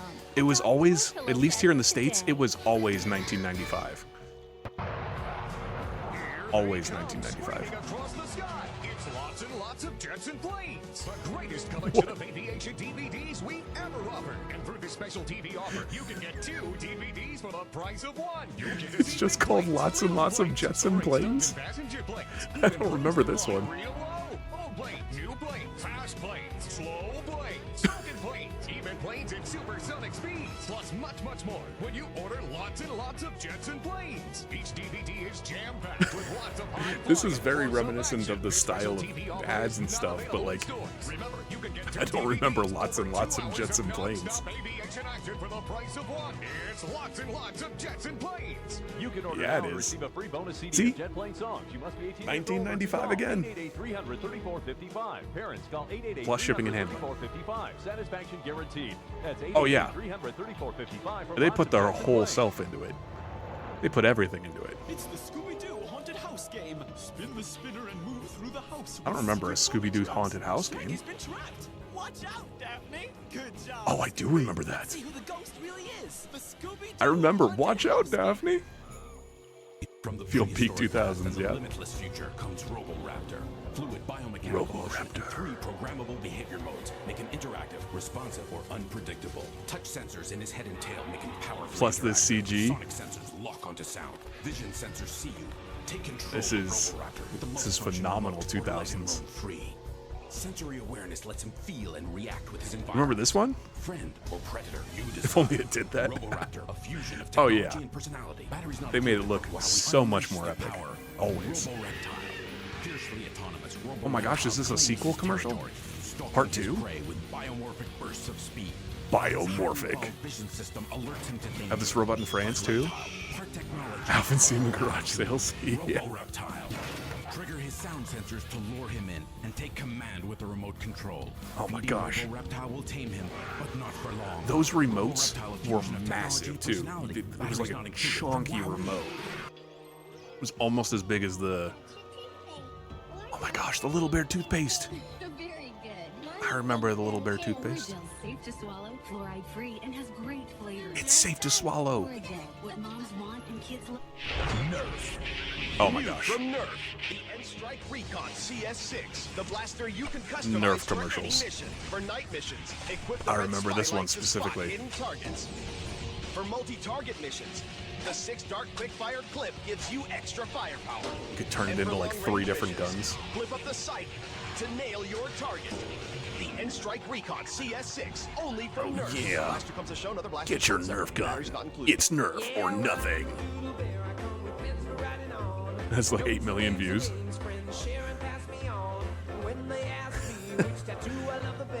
Orange is poisonous, except for teeth, yep. I don't remember having that much of an issue swallowing toothpaste as a child, though, personally. Maybe I was just an advanced child. Doodle Bear comes in one of 4 different colors with washable doodle pens and tattoos, each bear sold separately. I remember the Doodle Bear commercials, and I remember being like, oh, this is too girly. Show me a dance. Barbies! Hey, Furby! Do tell me a joke. Knock, knock. Hey, Furby! What? Sing me a song. Me, no. Listen. With new Didn't Furby have like a weird resurgence recently too? You just gotta say. Where people like make him really extra creepy and cursed. New Furby, each sold separately, batteries not included. You can find more fun at Hasbro.com. Ask a parent They'll like first. cut out the face and put him onto something else. Probably because of the horror stuff. Oh yeah, like what's not Five Nights at Freddy's, but the Poppy Playtime stuff like that. Oh my gosh, they did that kid dirty. Oh my gosh, 2v2 battling. Pokemon Ruby and Pokemon Sapphire. Oh my gosh, that's the first version that I had. I had Ruby. Programs have been helping children learn languages for 20 years. Oh my gosh, Muzzy? Hi, I'm David Ward. Muzzy is the #1 Back when language Pokemon had course Soul. for children in the world. About the same number of frames though. Roughly the same frame To rate. celebrate our anniversary, we'll send you all 5 original Muzzy languages in one program. And I remember seeing these but not understanding anything that was actually happening in them. Molto bene. 5 languages: Spanish, French, Italian, German, and English in one Oh my program gosh, at that's no all the extra languages. cost. This is the biggest, most powerful Muzzy ever. Remember, kids are open to languages. It comes naturally. They don't see it as work.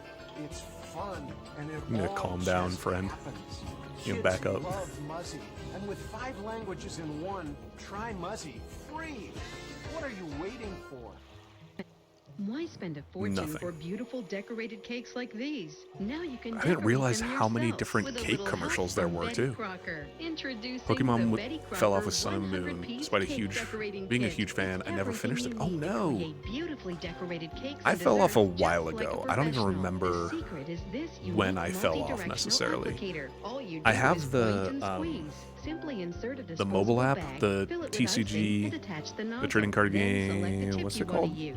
Choose the flower tip to cover I your mess around cake with that one now beautiful flowers because like it's fun this. and The I haven't star put any tip to money make into it. striking Pokemon Pocket, shell that's it. borders or braided ropes, or the petal tip to create And elegant I roses. am Imagine learning being able to about create so many gorgeous Pokemon that I accents didn't like know this. existed It's so easy at all. you can make these accents with one hand. There's even a grass hair tip for unusual novelty cakes. The 3-profile Unusual icing knife can be used to sculpt, But yeah, smooth, or it's- create special effects. And your complete I've decorating heard kit even includes letter stencils for that special message and how- a set of pattern presses for Of heartfelt course, it's designs. become basically a Imagine meme, like the creating these windmill one-of-a-kind and homemade cakes. All how by yourself. horrible the You frame can rates literally are for receive the Betty the more Crocker 100-piece recent games and decorating kit stuff, with but everything you see here, plus never an grew up with easy-to-use Pokemon. Only thing I had instruction exposure guide and a to handy is the storage anime. case to hold I mean, everything, that's all where I for initially $10 found plus it. shipping and handling. You must be 18 or older to order. And then Guaranteed to delight you or your collecting money cards back in the day That's right. and not This having offer any from Betty idea what Crocker any of it turns meant, not ordinary knowing at baking all how to into play, an not caring how to extraordinary play event. because The I got a Betty Pikachu Crocker card or a 100-piece Charizard or decorating whatever kit else. makes a great gift for those who love to bake. Here's X and how Y to are the order. best. To order Thanks, your Megas. Betty Crocker At this point, 100-piece this is an decorating ad kit stream. for Yep. $10 plus shipping This is a and handling, nostalgia stream you now. can call 1-800-909-6538. Need to move into Or the send check just or money chatting order category. to Betty Oh, this Crocker one's $10. 100-piece decorating kit to Morgan Avenue, Norwalk, Connecticut 06851. 1-800-909-6538. Yeah, so I got out of You must Pokemon be 18 long years or before older to order. Megas. I didn't get into it with like It's the left your family snoring? Not anymore. Introducing the original Chocolate Factory. The original fun, Chocolate easy way to Factory? turn ordinary We into made a fondue extraordinary pot. Desserts. Just place in store-bought Isn't this just a chocolate, double select boiler? your favorite treat, then with adult supervision, simply dip it, With dunk adult it, supervision. fill it, or pour it. Look, regular I also pot still have firm my childhood chocolate. cards. Chocolate Factory's double boiler is 2 pans in 1. The bottom simmers the water thing that while the I top always quickly melts chocolate into it a is just a smooth double and boiler. creamy sensation. The Perfect thing for that dipping nuts, I always have to strawberries, and caution bananas. my family And about look, because build the designer mold for most of my snowmen during the family holidays. Create has teddy no bears, idea seashells, what lollipops, any and of that more. stuff is You can worth even make or a doesn't gift care basket about it at or a anything else fraction like of the that price. anymore. The complete But they hear Chocolate things Factory like, kit oh, comes if you with have everything you first need, gen including cards, this then they're dessert going to be guide. worth That's over a pretty 90 penny. pieces, all for $19.95. Here's how to order. But we were children, and we definitely did not take care of those cards at all. So they're not in mint condition, which are the cards that are worth more. You must be 18 or older to call. Like some of them are definitely still worth something, but like it's a very different thing. Going from like, oh yeah, this Charizard is $5,000, whereas the one that you have, because it's not the hollow foil with the there's a specific, I think it might be Ninetales actually. Ninetales Black Flame Error. Yeah, there we go. There's stuff like this, like where you might think you have the Ninetales. I don't know which one is which. Here, hold on. Okay, Black Flame and regular Unlimited. I'm sure I have plenty of these Ninetales. I have no idea if I have the Black Flame or not, and I can't even really tell the difference other than maybe a little bit of the fill shading here. But like the Black Flame one is the one that's worth an absurd amount of money. The regular one, probably not as much. And not saying like you definitely don't have that much money, but like I have to remind my family plenty about stuff like that because they're not invested or interested in any kind of like gaming environment like this, so they have no idea. They just hear that, oh, this Charizard sold for thousands of dollars, so you should totally look at your Pokemon cards and see how many thousands of dollars you have just sitting around. old Pokemon games that sold in the millions are now worth so much. Yeah. Yeah. It's pretty cool. A friend of mine was just looking at his, like, Emerald version, and there was, like, a specific Game Boy Advanced Emerald cartridge that was worth, like, a whole bunch of money because it was, like, translucent or something like that. I don't remember. I wasn't fully invested, and I didn't fully understand it, but there was something about some physical cartridge that he had, and the version that he had might be worth a lot, but similar kind of thing to, like, the Black Flame Ninetales. 2 cards worth 1k euro each. Ooh, that's euro, right? I always mix up symbols like this. Oop, I broke something. Personal treasure among my cards. Jolteon Gold Star and Vaporeon Gold Star as well. Ooh. Good game ads? Let me think about that. Sprout is getting into something that she shouldn't, and I'm way overdue for a break anyway, so I'm going to get up and make sure that she's not breaking something, and then we will come back and continue this. So grab some water or something, do whatever else you gotta do, and I'll be right back in just a moment.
Alright. I'm back. Sorry about that. I recently had to get literal child locks because Sprout has started to get into all sorts of cabinets and pantries where there's food or cleaning supplies. So, needing to child-proof it because she's just a child. Like that. Game ads that I remember. There was Crash Bandicoot, what was it, 90s commercial? That's one that I remember. Or they literally had this dude running around. Hey, plumber boy, mustache man, your worst nightmare has arrived. Pack up your stuff. I got a little surprise for you here. Check it out. What do you think about that? We got real-time, 3D, lush organic environments. You have an Emerald cartridge. Ooh. Feel a little like your days are numbered? I'm gonna have to ask you to leave. You're hurting my elbow. Is that Italian? No, Bandicoot is an Australian name. That could be pretty nice if it's worth some. Twisted Metal 3.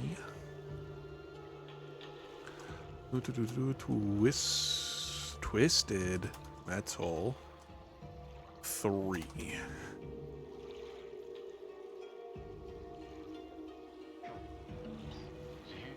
Sweet Tooth got parole today. Oh. I thought that clown was in for life. I remember this one. Sweet Tooth got out today. He's probably living the high life. Circuses, birthday parties. No, actually, he's driving an ice cream truck. Get out of town. Sweet Tooth is back in Twisted Metal 3 with enough weapons to make any angry Oh my gosh.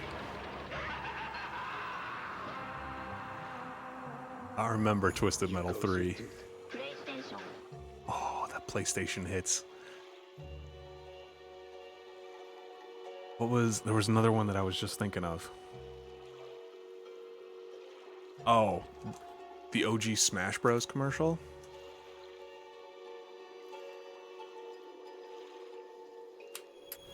Here at Manly Bands, we believe. Not whatever that is. Take 5 oil change. Hey, how long will this take? I'm kind of in a rush. Oh, just 10 minutes. Get out! No way! 10 minutes for an oil change? No matter how they toss the dice, it had to be the only one for me is you. Something's gone wrong in the happy-go-lucky world of Nintendo. No. Introducing Super Smash Brothers, where all your favorite characters go toe-to-toe in one 4-player star-studded slam fest, only on Nintendo 64. Go check it down! He comes back with a hammer. Get in or get out. What are some other good ones from PlayStation commercial? Let's just look up PlayStation commercial. That's probably not going to be now. No, we want PlayStation 1 commercial. There we go.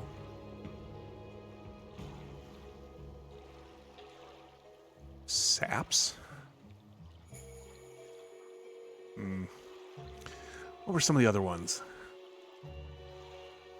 I don't remember Spyro having. You have some news? Ooh.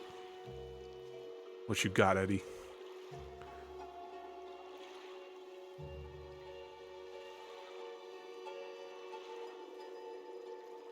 I think I saw a Crash Team Racing one. Was there one?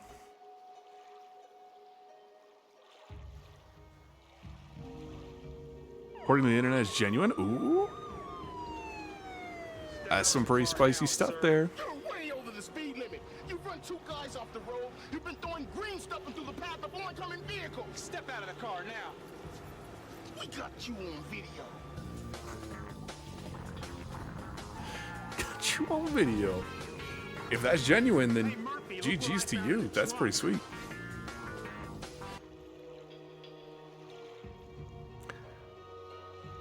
That's a very solid find then.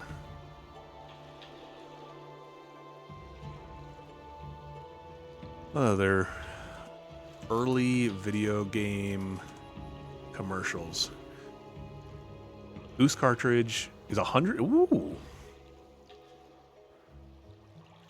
Get off the light speed. That sounds kind of familiar. Sonic Adventure.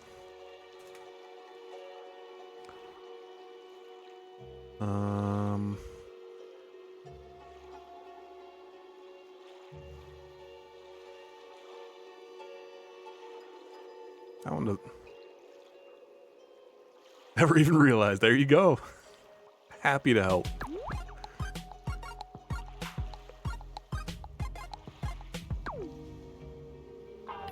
At some point, I'll reclaim my Pokemon cards and some other stuff from my parents' basement or something. Let's see what I actually got in there.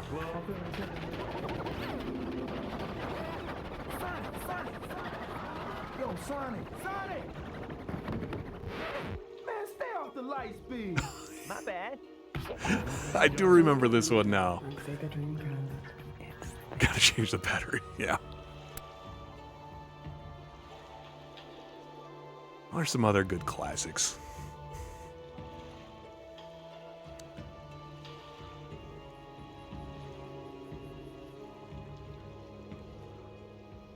Now I'm trying to remember some of the other ones that I've seen. I don't see too many, like, commercials for games anymore. Oh, there was something that... There was a memory that was sparked, but it's leaving.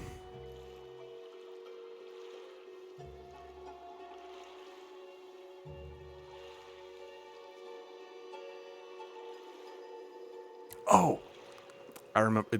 This isn't entirely related, but there is a video game documentary company. They have a Patreon. It's called NoClip. If you remember Danny O'Dwyer,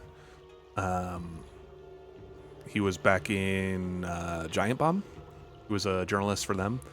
But they do a bunch of really, really awesome video game documentaries. They're really, really cool. They put out all of their stuff for free, all of the actual like documentaries and everything. You can support them through Patreon, and you get like a couple extra like what's the stuff? Podcasts with some of the crew members. But they have come into possession of a bunch of old like VHS, beta tape, like all of these really old school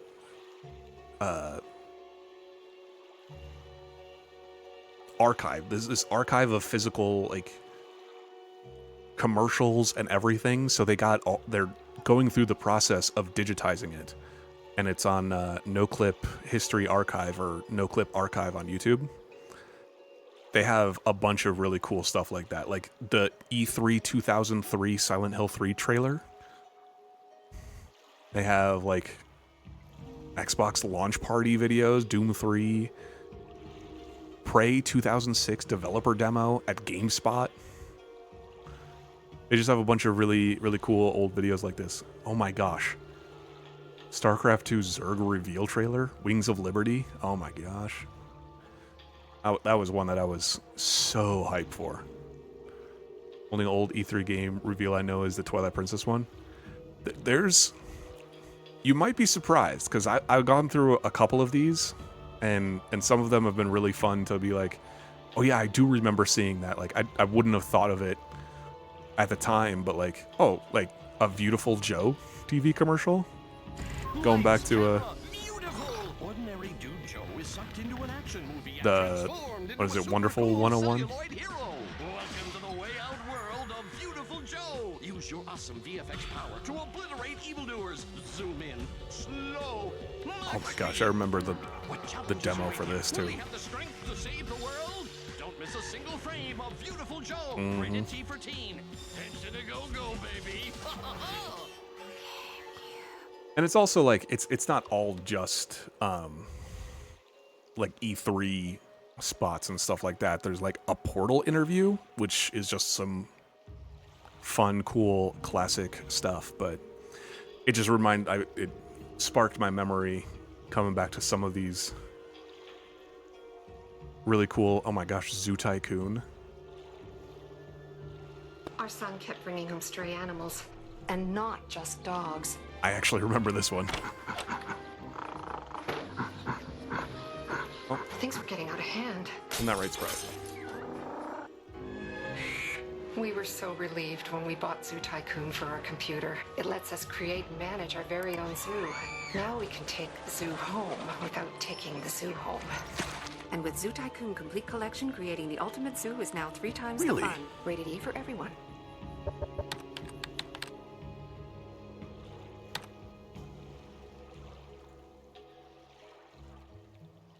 That's pretty cool. Devs behind Beautiful Joe made Okami. Kratos rides into San Francisco. God of War 2 launch event.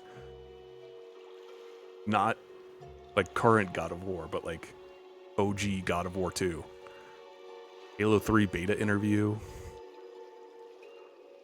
There's a bunch of really cool, like, classic footage that they're...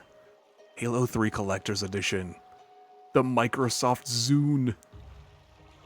Oh, I'm really hyped for Okami 2.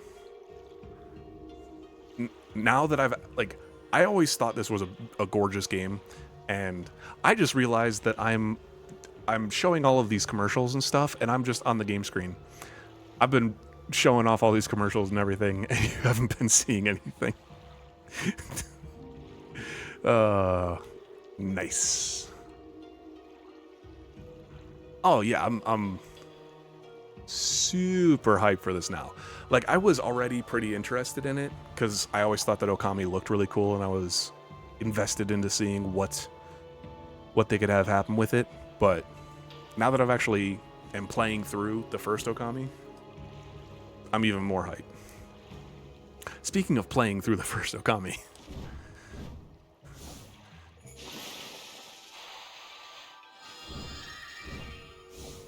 you know what, actually, before we continue, I feel I need to do my due diligence and pull this up at least so that you can see the no-clip channel that I was talking about. They have all of these really cool trailers and interviews and all of this different footage from all sorts of different eras. And they're constantly uploading it because they have a massive backlog of this stuff. But there's loads of stuff on here. And I think they're really, really cool. You got the... Oh, it's cut off. Hold on.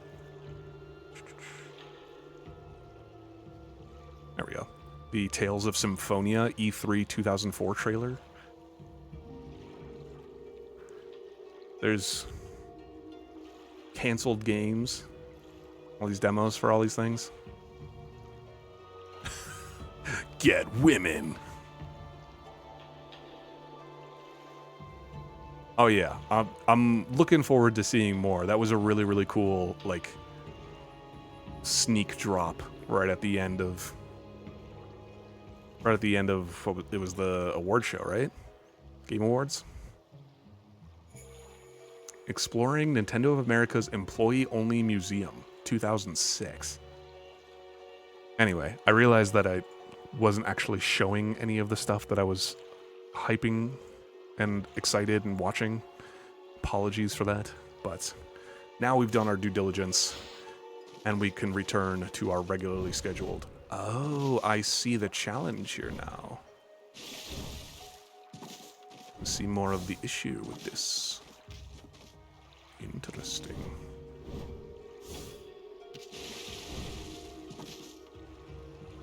Oh. Oh, okay. We went down such a rabbit hole of games and everything else that I completely forgot where I came in and what it looked like. I didn't open that before. This is the room that we came in at, right? But that one's closed too. What? I disagree entirely.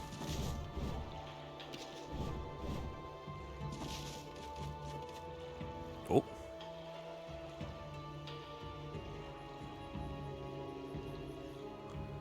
Oh, there was a prophecy about a cannon. I thought it was the other cannon that I already used. But apparently not.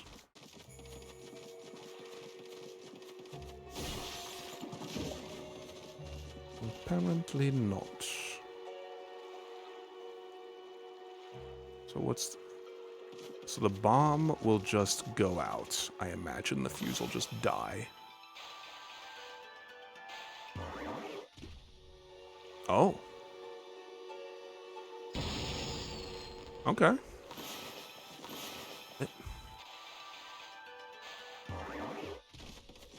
Still too far. What's the objective here?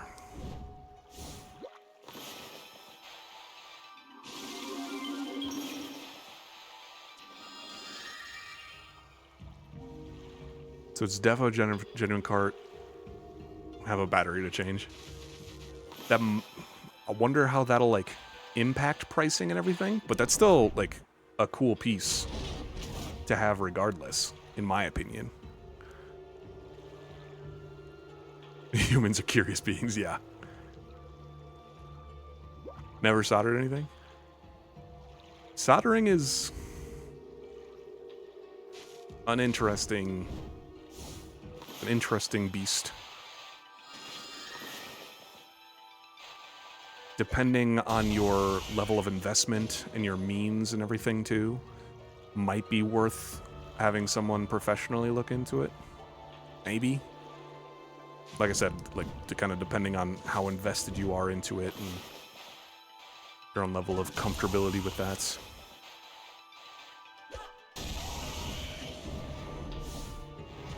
And how much you want to like properly preserve it too. Could be worthwhile. That is something that we've discussed here on the stream a number of times, more and more lately. The importance and the value of preserving more and more physical media, specifically games, as it pertains to our interests. Because you got more and more things that are causing some problems with maintaining media and its truest form and its preservation. Well, games have save files and needed those batteries, yeah. Not for selling, just for the pleasure of having a fully functional game. Yeah.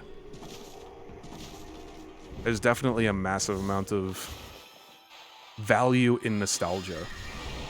100%. Okay, alright, calm down, calm down. Don't need to get all handsy. Okay. Alright, friend. Oh, you just keep going. Okay.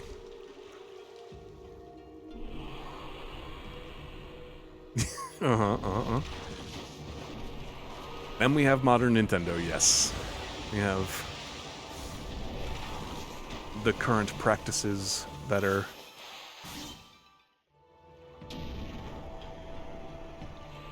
I thought that might not be the immediate solution, but oh, maybe it is. I'll take it.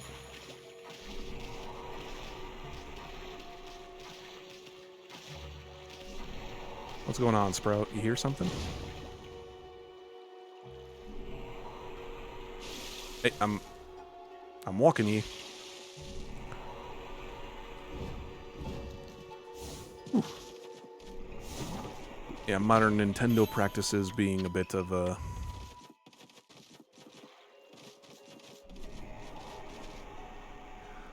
I'm not optimistic necessarily, but I am curious to see what they actually end up implementing, especially with reactions. I know that Nintendo isn't exactly known for changing their mind or... Oh. Thank you. Okay. Oh, alright. That's a fun little mini-game.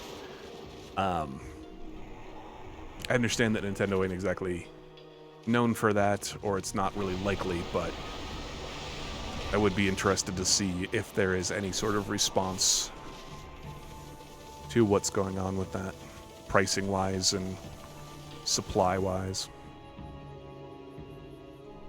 I'm gonna stay up here if I can. Xbox are now, they're starting to increase their prices too. I haven't heard about that.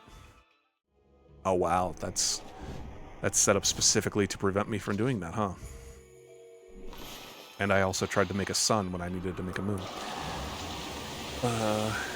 Nintendo's seeing pre-orders sell out in the US and Japan, like 2.2 million pre-orders.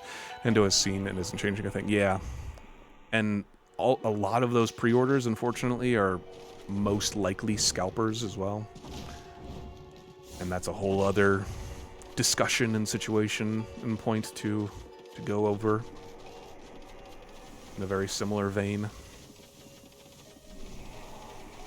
Which is also unfortunate.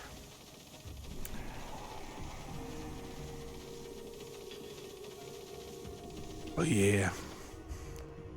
I didn't realize it did so well in Japan too.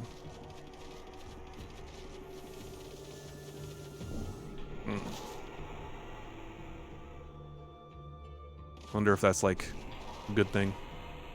Seeing current economy, I pre-ordered mine. If you don't mind me asking, what kind of, was it reasonably priced for you in France? Because for here in the States, we are, of course, being affected by the tariff prices, and that is also causing, and I know that was like a big point of contention for a lot of people that were looking into the Switch here. For not only like, okay, scalpers and then tariffs and then not sure exactly what the initial price was going to be. So $4.99, that is euros, right?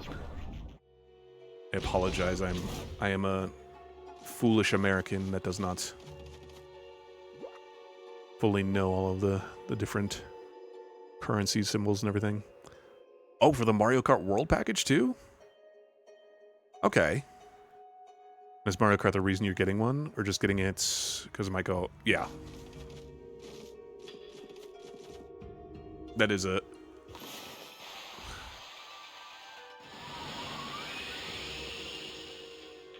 Okay. So that does have something to do with it. Alright.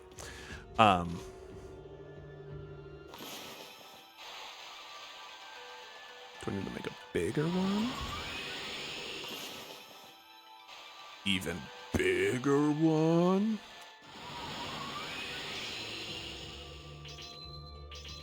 Why am I getting money? What the heck? I'm getting one because my Switch is old.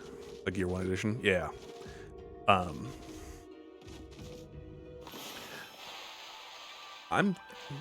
If I end up getting... Oh, do I need to use the wind when it's loaded? Sorry, I'm trying to have this discussion and also actually solve some of these puzzles and stuff. I think if I were to go with the Switch 2, if I do end up getting it, I don't imagine I'll be getting it anytime soon. I'm not looking to try and even get it at launch or anything. But I think I might go with the... what was it? The Mario Kart bundle. Because I think generally it's overall a decent deal if you're wanting to get Mario Kart. And it's one of those... Like Mystery, we've talked about it a bit before, of like... getting a console like a Switch 2 or a Switch, any Nintendo console basically, for more or less for the purposes... Oh, that's right.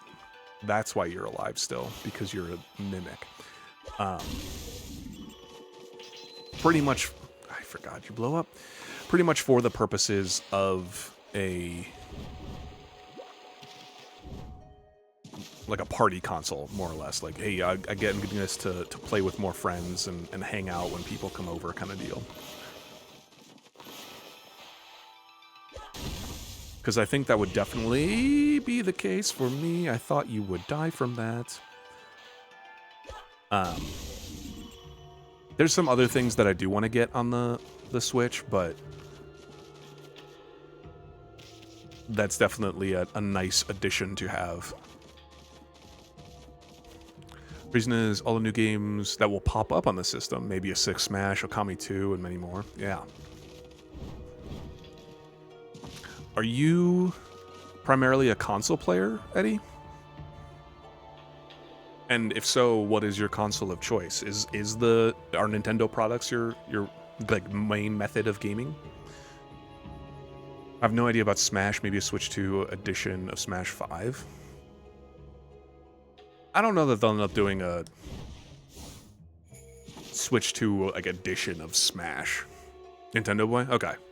That makes sense then too. Like if that's your primary console, of course, absolutely going all in and getting that early on is pretty good. Are you hype about the new Metroid?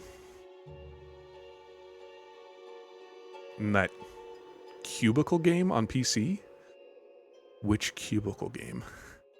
Only thing I'm getting at launch is Bravely Default Remaster, despite it being a keycard. Yeah. That's a very silly and strange practice. Oh, Minecraft. Okay.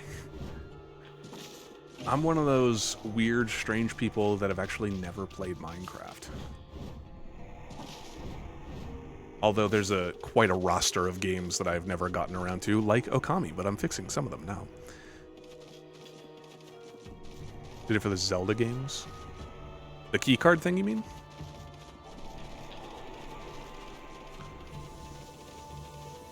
I'm getting distracted again. Not in a bad way, but now I'm starting to... Oh, the Switch 2 Oh, yeah. Gotcha. I see what you're saying now. Ocarina of Time? Is that the OOT?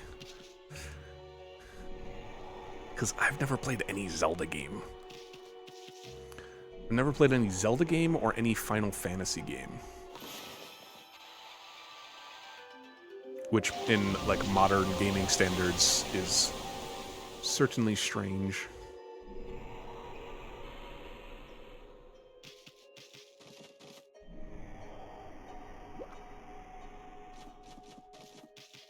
Only played Minecraft for like 10 hours of my life. Couldn't really get into it. For Final Fantasy? Yeah. In a very positive spin on that, though, never playing a Final Fantasy game is what got me to try out the Ys series, or YS. It's spelled YS, it's pronounced Ys. If you have never heard of those games, Eddie, I strongly encourage you to check them out. They are a phenomenal series that I believe predates Final Fantasy. Some incredible games, phenomenal soundtracks. Absolutely killer soundtracks, and some really, really cool stories. If you're interested. They can be pretty long investment JRPGs, so I completely understand if that's not your style. But since that is more or less how I kind of started streaming more earnestly, I feel the need to recommend them because it's easily become one of, if not my top gaming franchise of all time now. First to do it before others took the reins and became much more popular, yeah.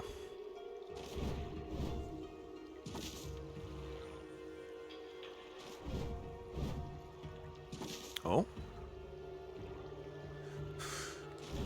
And now I'm just kind of fumbling around. Oh, hold on. I learned this in the other room. Can I move this, or are you stuck here?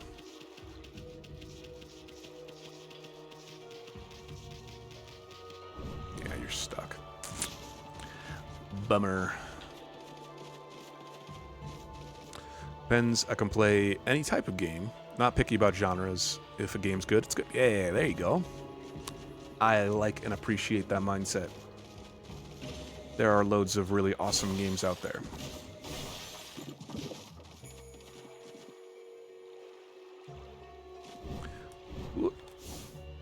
Oh, excellent. I didn't think I was going to make that. That is my unsolicited, incredibly biased recommendation. Oh, is that my third one? Nice. Completely understand if it's not something you want to go for, but I strongly recommend those games. I think they are phenomenal.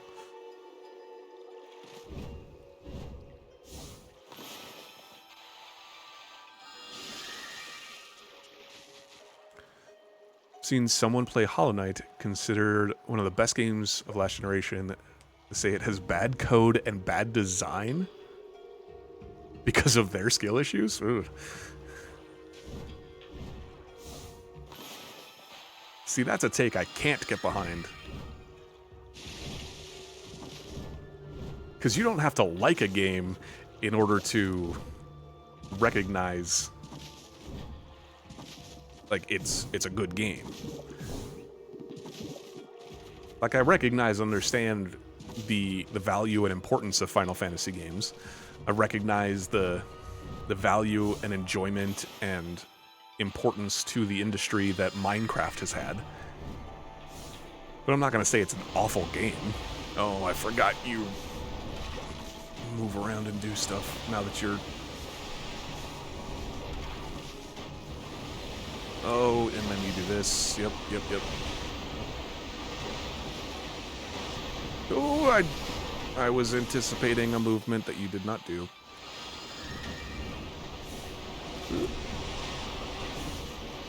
Alright. Can you leave me alone? I'm trying to assess this area. Oh. Okay.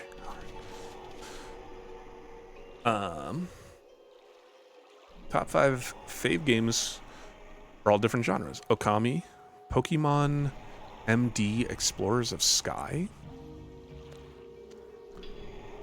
Is MD an abbreviation for something? Because they also do, like, just letters sometimes. I'm not as familiar with the more recent Pokemon stuff. Minecraft, Mega Man ZX Advent, Kirby and the Forgotten... That one's the Mystery Dungeon. Oh, okay. Is that the one where you are actually, like, playing as Pokemon? Where you're running around in the dungeon as Pokemon and everything? And Kirby and the Forgotten Land, that's the newest Switch one, right? Yeah, okay. Yeah. That was one that I was really hyped for and wanted to check out as it was coming out, but then I just never ended up getting around to doing it. Yep, ×2. Yeah, okay. Yeah, and Forgotten Land, that one... I've played a few Kirby games, and I've really enjoyed, like, all of them. But I don't think I had a Switch at the time of Forgotten Land's release, so that's one that I missed out on, but I definitely want to go back and check it out because that one looked like a lot of fun. I really liked the look of that one, the style. And Kirby is a classic. So there is a bar on these spiky ones, which means I should be doing something with them, I imagine, but I don't know what. I don't see anything that I can, like, lasso them to.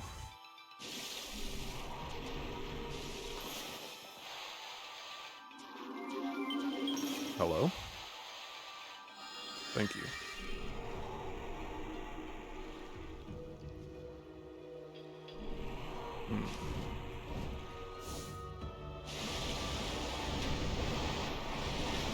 Oh, yeah, I just assumed once again. Explorers of Sky is still peak Pokemon in 2009. That's the, oh yeah, that's the dungeon. Might have to look into checking that one out a bit more. Because like I said, that was one that I was like hyped for before, but then never actually got around to. And I always liked the idea of actually playing as the Pokemon and running around and doing stuff with them. I always thought that was a cool idea. Doing top games, Sonic Heroes, Xenoblade Chronicles, Zelda Twilight Princess, Crosscode, Mario Galaxy 2. Mario Galaxy 2? Ooh. Never heard of Crosscode? Absolutely, yes.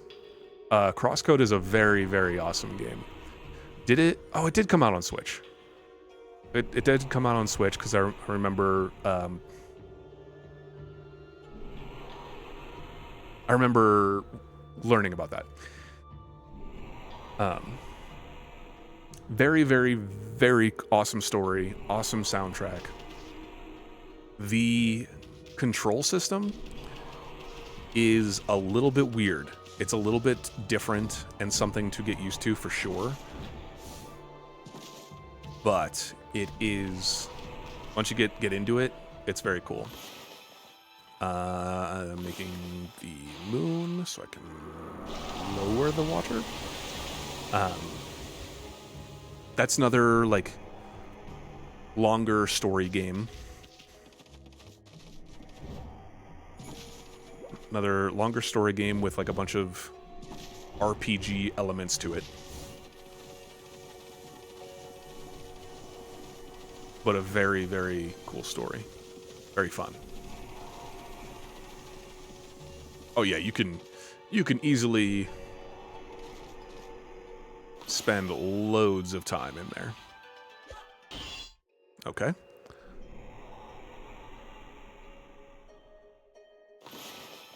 That does nothing. That does nothing.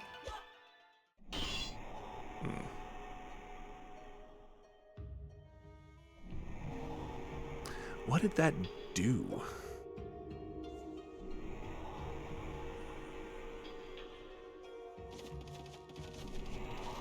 That's what I need to figure out.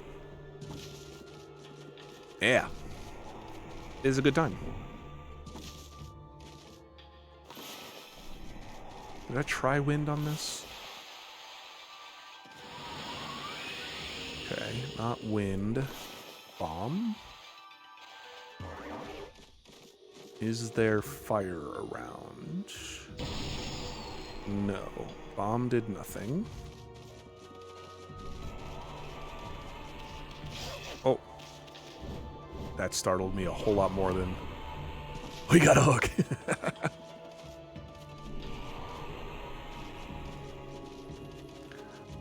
They have a... it's not exactly a sequel coming out, but it's another... like, in-universe game coming out soon, too. Which also looks really good.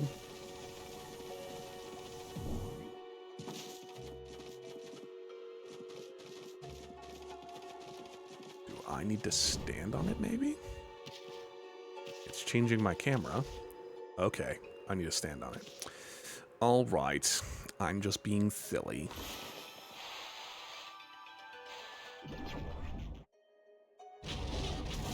Yeah, I thought that was going to be too low.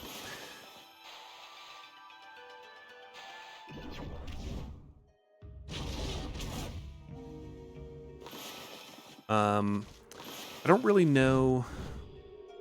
Let's see, top 5. I know top 3 for me games-wise. There we go. Oh, okay, there it is. There's, in no particular order, Ori and the Blind Forest, Ys Origins, and Death's Door. Those are my top 3. What are some other games that I might put in top 5?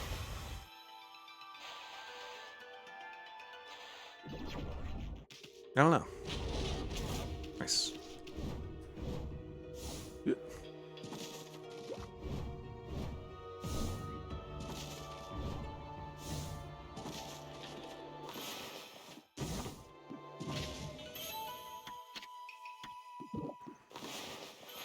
What are some other fantastic games that I've played in my life?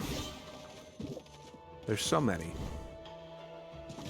And of course, now I'm in the realm of trying to remember games that I've played and forgetting any video game that ever exists.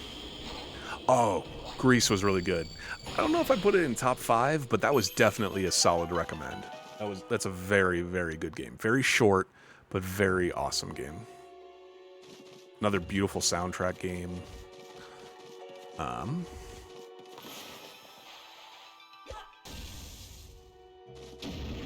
I know there's more, I just can't think of it. Hello? What is happening? Get off of me.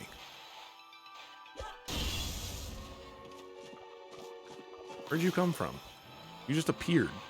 Go away. That's illegal.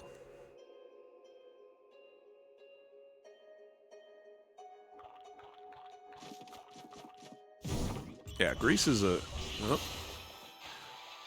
very, very good game, but I don't know how much of a... I don't think it's a top 5 game.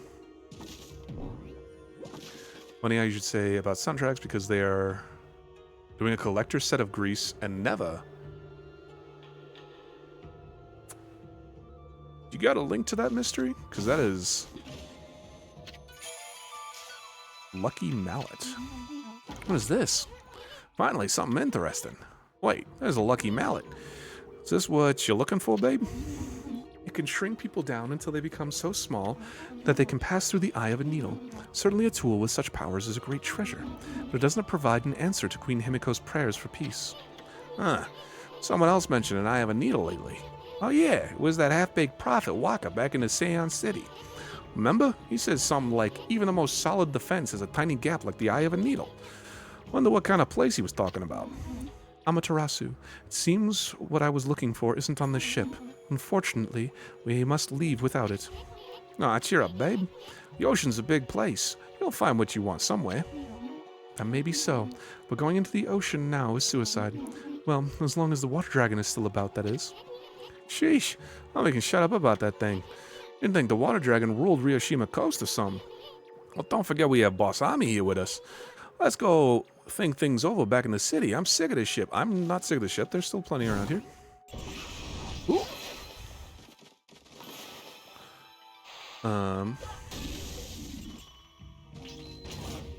I am also using soundtracks to try and remember some of the other games that I am more of a fan of. Persona 4 Golden. That might be a top 5. That would probably be a top 5, I think. Yeah, I thought you were going to be a mimic. Ooh. I haven't finished Persona 5 yet, but Persona 4 Golden, for me, I thought that was a really, really good story and really awesome soundtrack and really awesome gameplay experience and everything.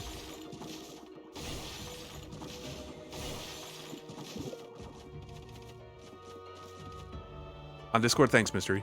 I appreciate it, because that is definitely something that I am interested in checking out. The full Okami soundtrack. This is one that is gonna be added to my list of soundtracks to pick up for sure. Within the past 2 years, I think, I picked up a record player, and I'm starting to collect more and more vinyl soundtracks of games. Specifically games. I have a couple, like, movie soundtracks and stuff. But I really like getting, like, the game soundtracks that I really appreciate and really like. So I have East Origin, I have Death's Door, Hades. I don't have that one yet, but that one's, like, on a list to keep track of. Ordered it from Japan? Ooh. Can't you swim any faster, Amaterasu? Eh? I mean, what'd you expect, babe? Ami's a wolf, not a speedboat. Why did they have to add jiggle physics for her? It's so unnecessary. Oh, I get it, babe. You want to go to the bathroom, right? No, we've been talking about the sea dragon this whole time. We don't mind. And there's nothing but wide open sea all around. Nobody's looking. Go ahead. That's what everyone does. I wouldn't want someone to just pee on my back. What the heck? Most of the full soundtracks on Japan? Yeah.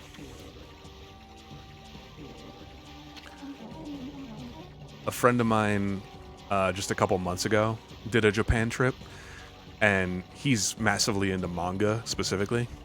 So he came back with, like, over 100 pounds of manga in, like, a single suitcase. It was absurd. But he, like, goes there specifically to, like, clean house and just pick up a massive collection. And I would love to go to some of, like, the retro game shops or, like, some of the stores like that and just check out what kind of stuff they've got. Because that's really cool. The swelling of the waves is a sign that it's coming. You don't say. We're swimming for a long time. We'll be helpless if we're attacked here. Here we go again. If it is that water dragon, was it? If it is that water dragon, was it? If it is, we'll take care of the beast in a jiffy.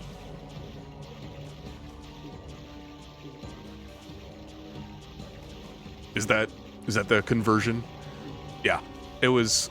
He had a lot. He had, like, they were doing this sale. He was telling me about. Not really a sale. Like, he would go to specific shops or places. He did a study abroad in Japan, so he was there for, like, I don't know, like 4 or 5 months or something back in the day, and he's returned a few times since. But he knows a lot of the places like that, and he, like, knew of this one place, and they do sales where it's like, what was it? I don't remember how many yen, but it came out to something like $15, like 15 USD for a whole, like, collection. So it would be like, I don't know, 8 volumes for a full collection of a particular manga, and he would pick it up for like 15 USD. Where you go to a bookstore around here and 1 or 2 volumes. Probably 1 volume might be 15 USD. You say how many volumes? How many volumes total? I don't remember. It was stacks. It was stacks and stacks. Like, literally, I don't have a suitcase around here, but, like, he couldn't put that suitcase, that luggage, he couldn't check it. He couldn't put it in the overhead or anything. He had to check that bag, and it was over 100 pounds, or roughly 50 kilos of just manga. Filled. That suitcase was completely filled with manga. He had, like, complete collections or near complete collections of, I think, 6 or 7 different series, at least. Yeah, manga is pretty expensive, but, like, you go to the source and they probably got a little bit of extra of it. He also can read and speak Japanese pretty fluently, so that's not as much of an issue. But apparently where he goes, sometimes they'll have English translations of some of them also. I only have 1 manga that I buy each new volume for. Too expensive for multiple. Yeah. But he cleaned up. Like, I keep on looking around to try and get something to, like, hold up to give an estimation of it. I'll check with him. I don't know when he'll I don't know when I'm gonna, like, actually see him in person next, but he might actually be streaming once I'm done. He sometimes streams on Thursdays. We can send him over and we can interrogate him about his manga collection. I've slowly been... Oh. Well, hold on. The only one I have a full series of is Mega Man ZX one. Ooh. Only has 2 tomes. I didn't realize there was Mega Man... it's safe to assume that there's a Mega Man manga, but I need to check that out. I need to make my... Let's get rid of this cutscene so that we're not just swimming forever, and then we'll go back to... Hold on. It'll regret that they have messed with us. Ami's just sitting here dying as we're trying to... Oh. Hello. Ooh, what the...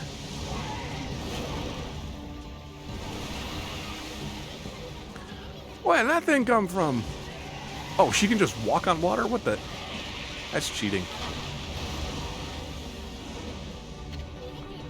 Is that the water dragon? Video game mangas. I need that. Oh, that Twilight Princess one. I saw that. I think I saw that at like my local bookstore. Oh, we're straight into it. Okay, we're gonna pause for a second. I need to Mega Man ZX manga, and then Rob is just around.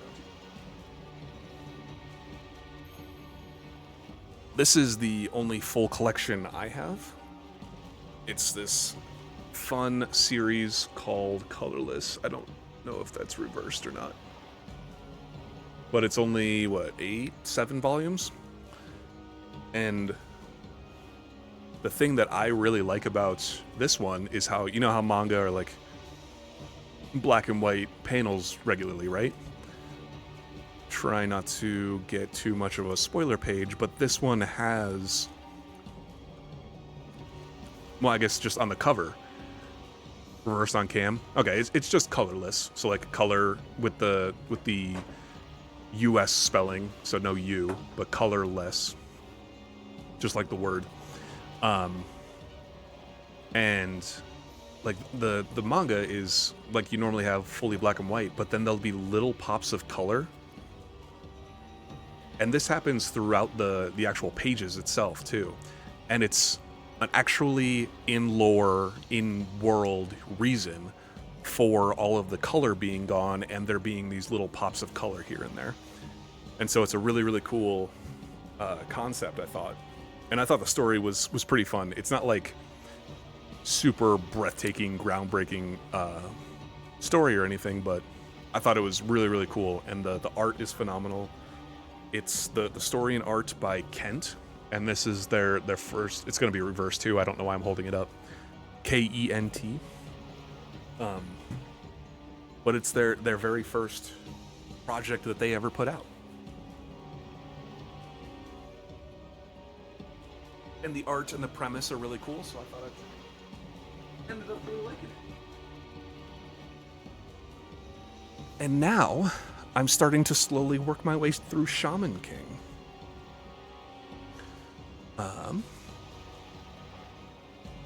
I hit a button and now Firefox is mad at me. All right. Let's see what we got here with this now. Oh.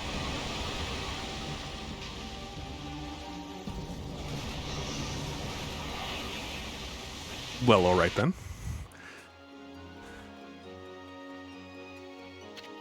Huh? Where are we?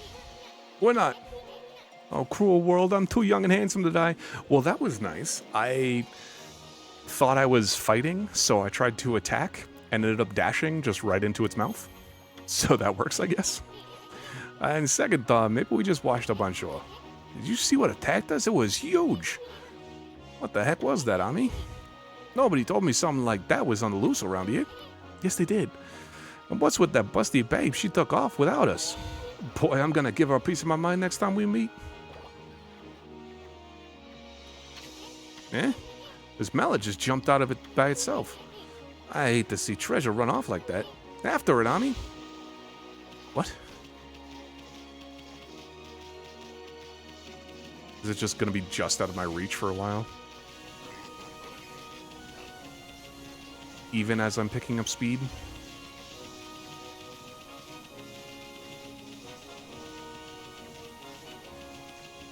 Where are you taking us?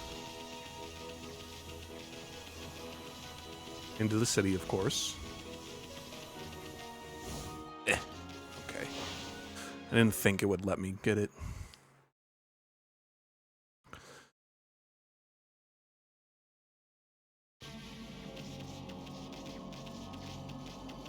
Another one that I want to pick up and start reading now is Solo Leveling.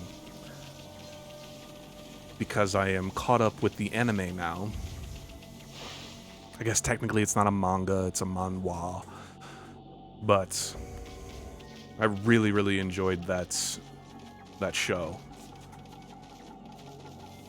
Got really into that, so.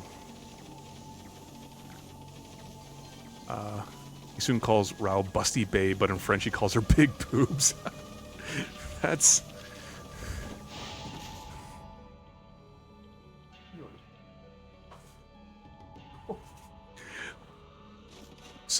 similar vibe. For the Aura Farms. Oh, thank goodness you're safe, Amaterasu. Hey, babe, what are you doing here? And how come you didn't tell us about that monster? I also imagine for the US, it got censored because they weren't allowed to say the word boobs. How come you didn't tell us about that monster? I'm sure I mentioned something about the water dragon, didn't I? Yes. Whatever. Anyway, you'd better not be trying to trick us. What are you talking about? I was nearly eaten alive too, you know. But however did you get away? You're a rather slow swimmer. What did you just say? Take that back. Ami gets kind of sensitive about her flaws. I'm sorry. The fox rods. If they're not on the ship, then where on earth are they? If they're lost in the sea, the vast realm of the water dragon, there's no way we'll ever find them. Now cheer up. I'd hate to see you or your two friends cry. Jeez. Yeah. Your two friends need to not cry. So what happened to the Thing Fang? Okay, it is still here. It's still leading us somewhere. Is it leading us over here? Mayhaps. It sure is. Okay. Over here. Oh, will it let us in there now?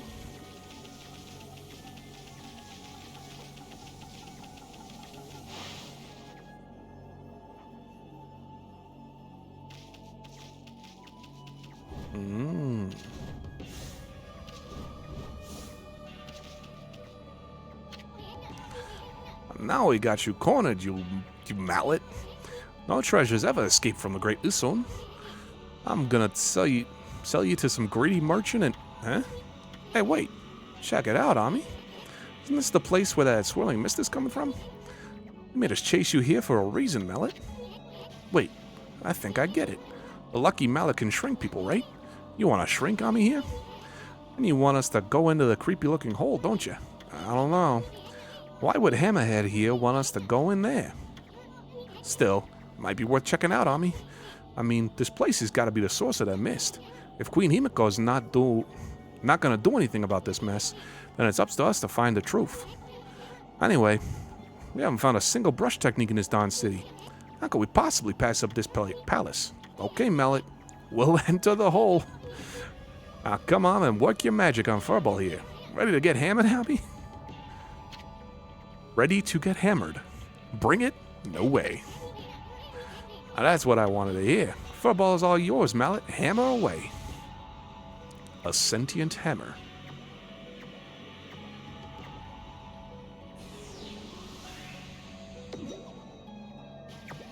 Bonk.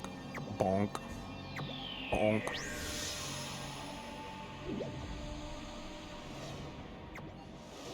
I thought it was just going to put us over the wall. That would have been really funny.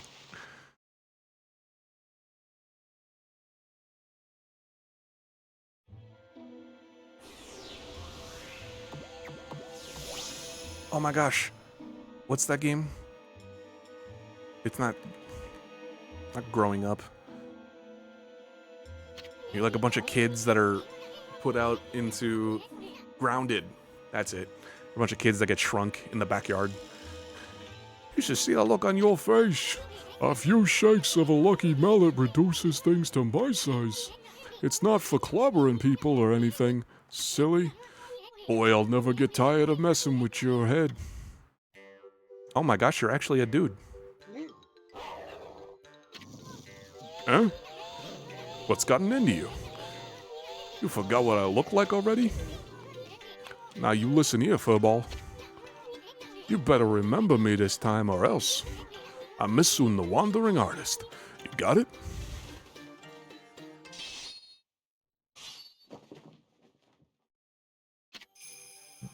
Wandering Artist Isun, times 1000. This game has taken so many twists and turns that I was not prepared for.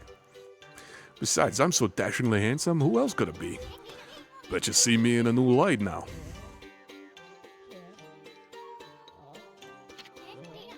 Hey, I'm talking to you. Yeah, forget it. Let's check out the palace. You gotta find out what's behind that swirling mist. You may be no bigger than a dust bunny now, but I bet you still got a lot of fight in you. Are you gonna ride on my head still? All time's a wasting, but there's something you need to know first. I mean, this is like a brand new world to you. I'm here to help you when you really need it. For example, see that chest all wrapped in chains over there? You can guide me over to it with your celestial brush. I'll pop on over and snatch whatever's inside. Come on, let's try it right here.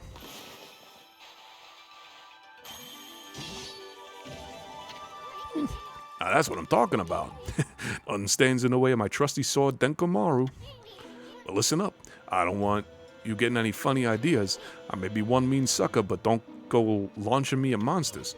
I mean, I just might lose it if you do that. You have to clean up my bloody aftermath. Okay, now that everything's clear, let's get going. This is crazy.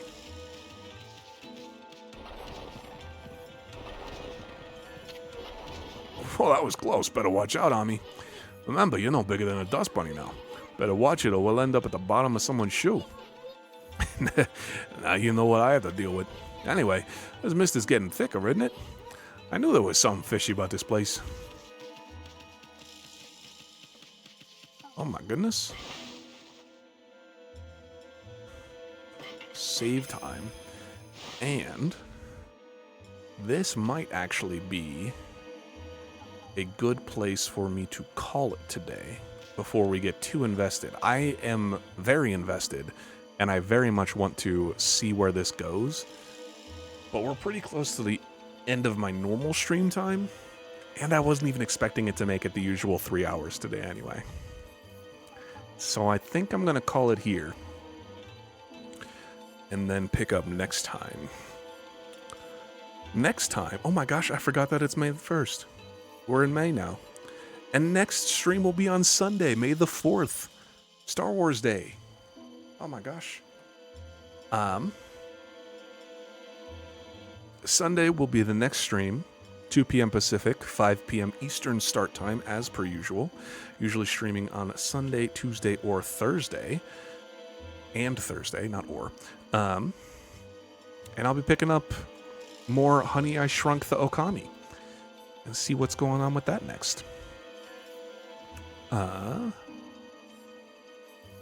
Also, if you're watching on YouTube, thank you for checking out my VODs on YouTube and for watching through all the way to this point. And yeah. Thank you to any and everyone who stopped by the stream today, whether you were here for just a little bit or hanging out with us the whole time, whether you were lurking or stopped by to chat as we devolved into the nostalgia pipeline and also got a little bit of Okami progress done. We made some pretty decent progress with Okami, so I'm pretty happy with that. I don't think there's anything else going on specifically. So thank you again very much, everyone. We'll see you next time. Have a good one.